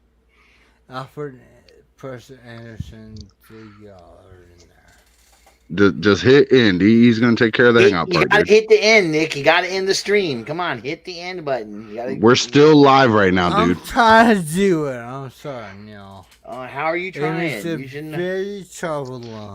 Get Kate. Go get Kate then. Get her to help you out.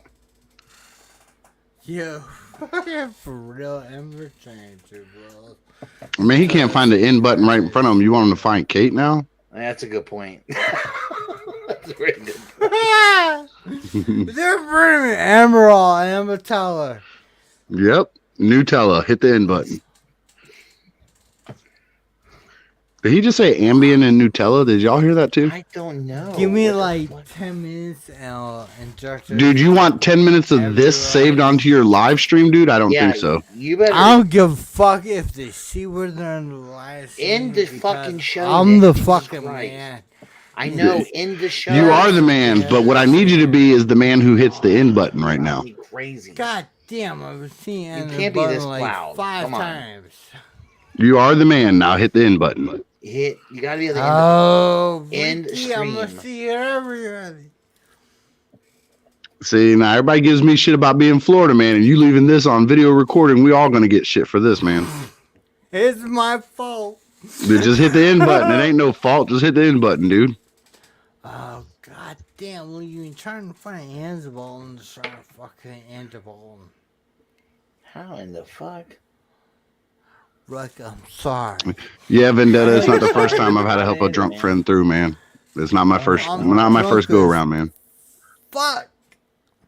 Hey Nick, do me a favor, man. Top right corner, brother. Hit that end button, dude.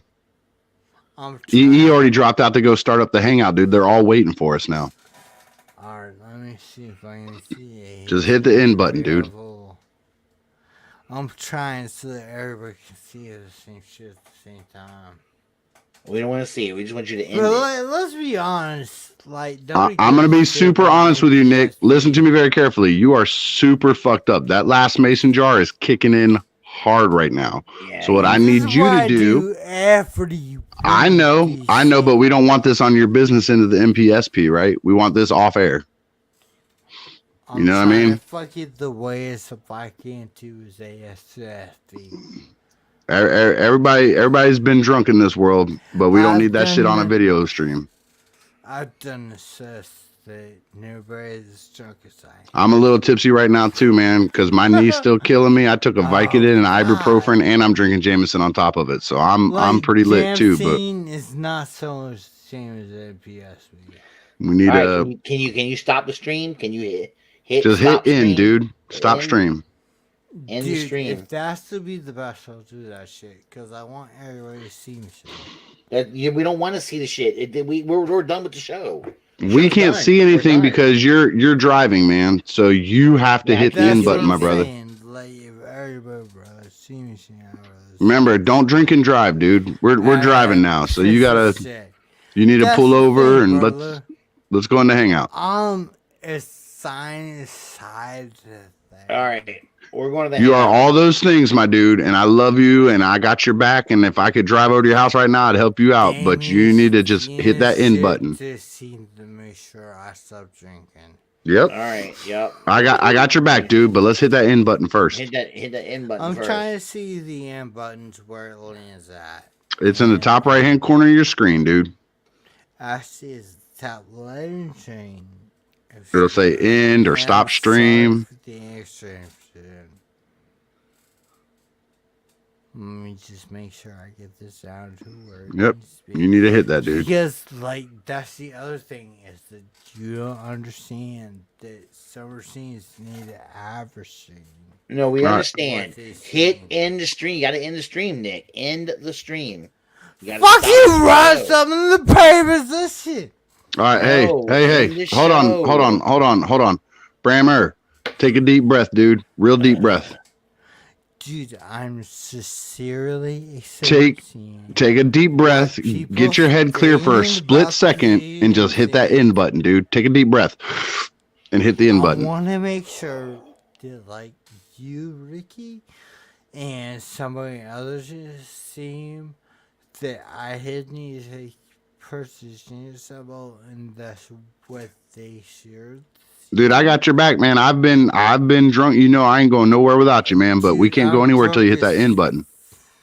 Dude, like hitting if I gotta stay on here with you all fucking night while you work your way through this until you get that end button, that's what I'm gonna do. I'm off tomorrow. Best I got. You gotta hit the end button, dude. Otherwise, the show won't take up. It won't go up to YouTube. Take a piss.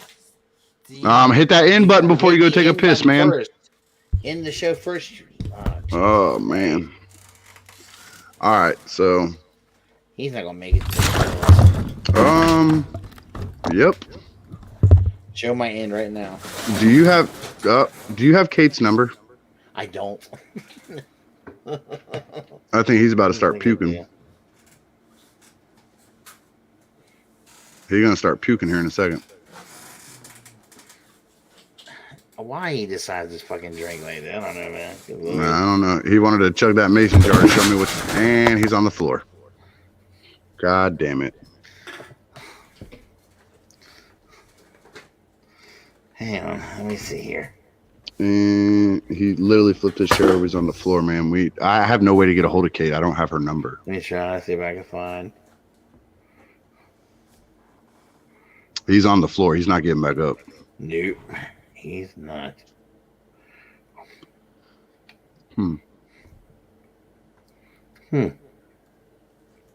Yeah, I don't And have he's got his Kate phone headphones off, so he won't hear us talking. Like, Yeah. does she have her Facebook active? Well, I'm gonna try to call his cell phone number. Well, you call his cell phone, it's just gonna Yeah. ring in there. I don't know if he has it with him or not.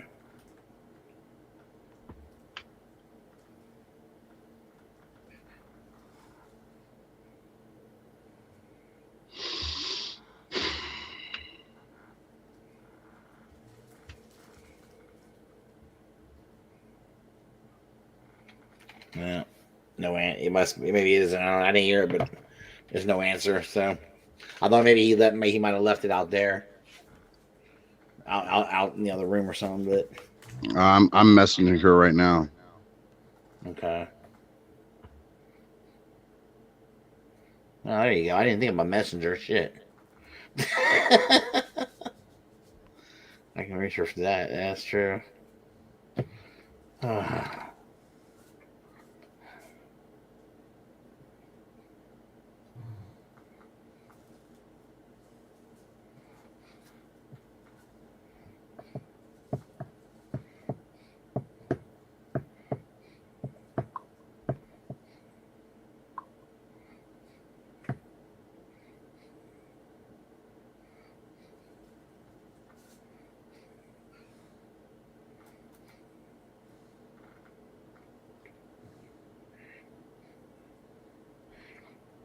All right. So Audrey's been trying to get a hold of Kate too. No luck yet.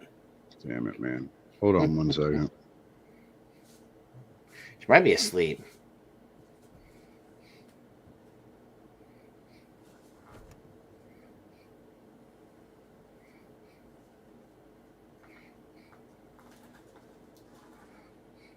I'm gonna take off my microphone real quick and see if I can call her, because when I try to call right now, it says it's a conference call or some shit. So hold on. Okay. All right.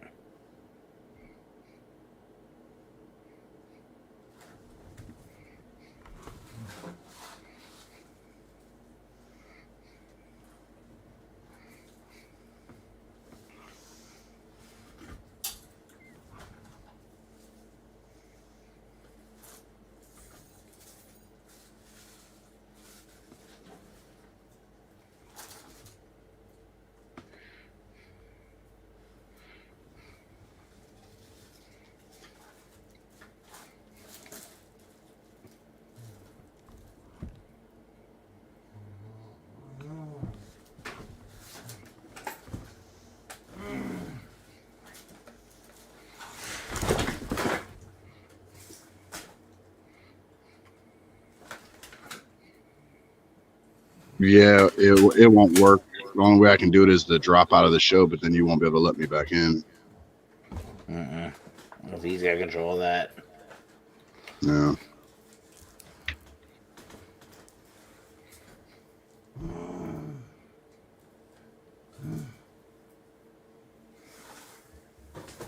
Yeah, they got a couple people's Sam and Gord are trying to reach out to Kate and stuff. Mm-hmm. Oh, fuck. Oh, he's snoring. He's out for the night. Yeah. I can't tell if he's snoring or grunting trying to get up. I don't know. Nope, he's getting There up. he is. Yep, he's getting up.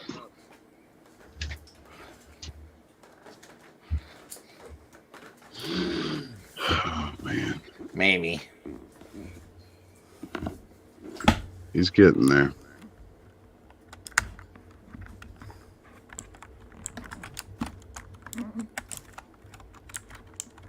He's typing on his keyboard? What it sounds like. Is he typing in the messenger?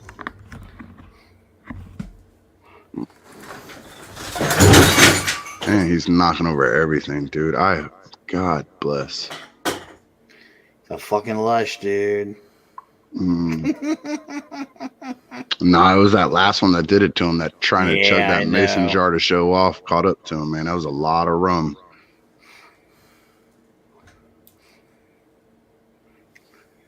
Fuck. I knew this was gonna happen. Damn it, man. Like, it sucks, dude, because I'm not the type to leave a man behind, but what can I do? I'm not going nowhere till he gets up or somebody comes in here. Y'all are not gonna be able to publish this without trimming this video. No, I'm gonna have to. All right. He's moving. Maybe. So I mean, I'm not. Sounds like it. Yeah, I see his arm moving, so he's not like vomiting on himself, you know, riling in it. He's trying to get up. Brammer, come on, dude. I think maybe the echo's coming from him because he has it on speakers and earphones.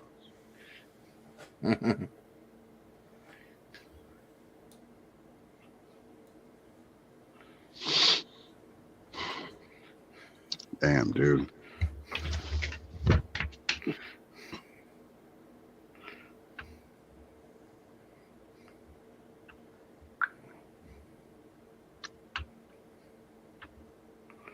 Let's see. Huh? I sent Kane a message too, so we'll see. It's getting bombarded with messages from everybody. Damn it. Yeah, I'm trying to.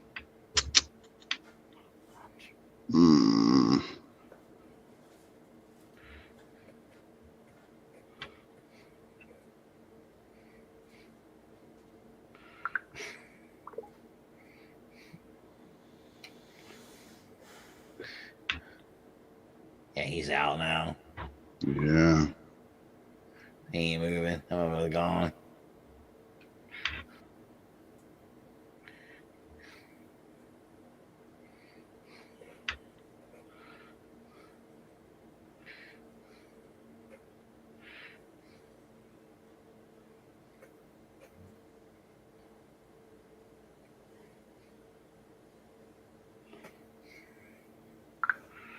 Jesus Christ. Huh. Yeah, he's definitely gonna have to edit this down. Good God. Alright. I wish there was something I can do on my end. I can't stop it though. He's the one that's gotta stop it.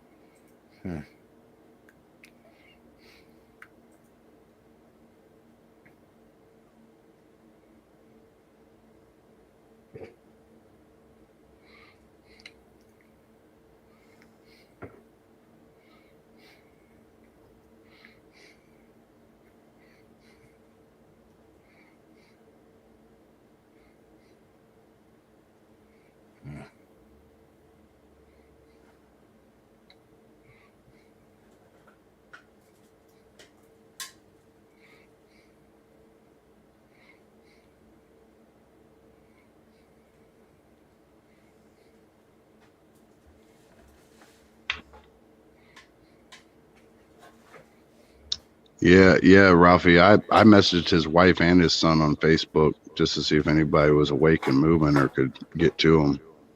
But neither one of them are answering, and I'm not friends with them on Facebook, so they don't have like priority messaging for me. He's moving around. I hear him moving shit, like bumping into it and stuff. Yeah, I thought I heard some stuff too.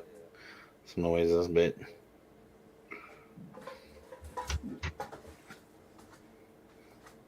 let me see. I'm gonna message Sam. Does Sam have the ability to sign in and drive this thing, or is Nick the only one? It's only Nick. Wait a minute. Is he moving? Come on, motherfucker, wake up. No, it's gonna take a second. You're gonna.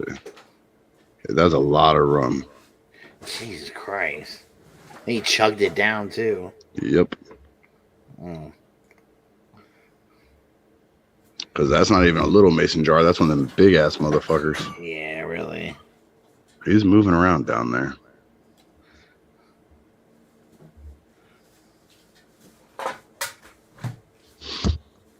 Yeah, I guess Gort reached out to the wife and son too. Hit up Chan. Okay, so Gort reached out to Chan too because she might have. He thought maybe she has Kate's number.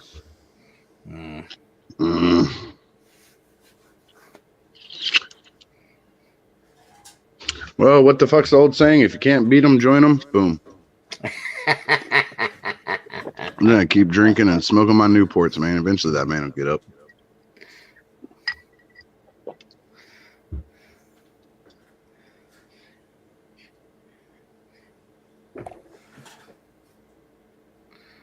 Jesus Christ. See, but if I get really drunk, I go jump in my pool. Y'all motherfuckers come over here and have a pool party with me. That's nice to have a swimming pool, man. That's cool. That's kind of cool. I'm gonna tell you, that's one of the grass is always green on the other side type of shits, dude. It's not everything it's cracked up to be. It's I work on it and maintain it way more than I use that motherfucker. Yeah. Especially here with the heat and shit that we get, it'll turn green like overnight if you don't stay on top of that shit. It'll go from beautiful blue, next day be green, and it'll take you 2 weeks to get it back to that blue again if you don't just fucking bleach the shit out of it. What do you have to put so much chlorine in it? Yeah. You have to do like a super shock to it. You got chlorine tablets floating in it. You got to dump chlorine into it. You got to scrub it every fucking day. You got to take the filter out and clean it off every once in a while because it gets packed up with all that shit. He's singing. So he's semi-awake.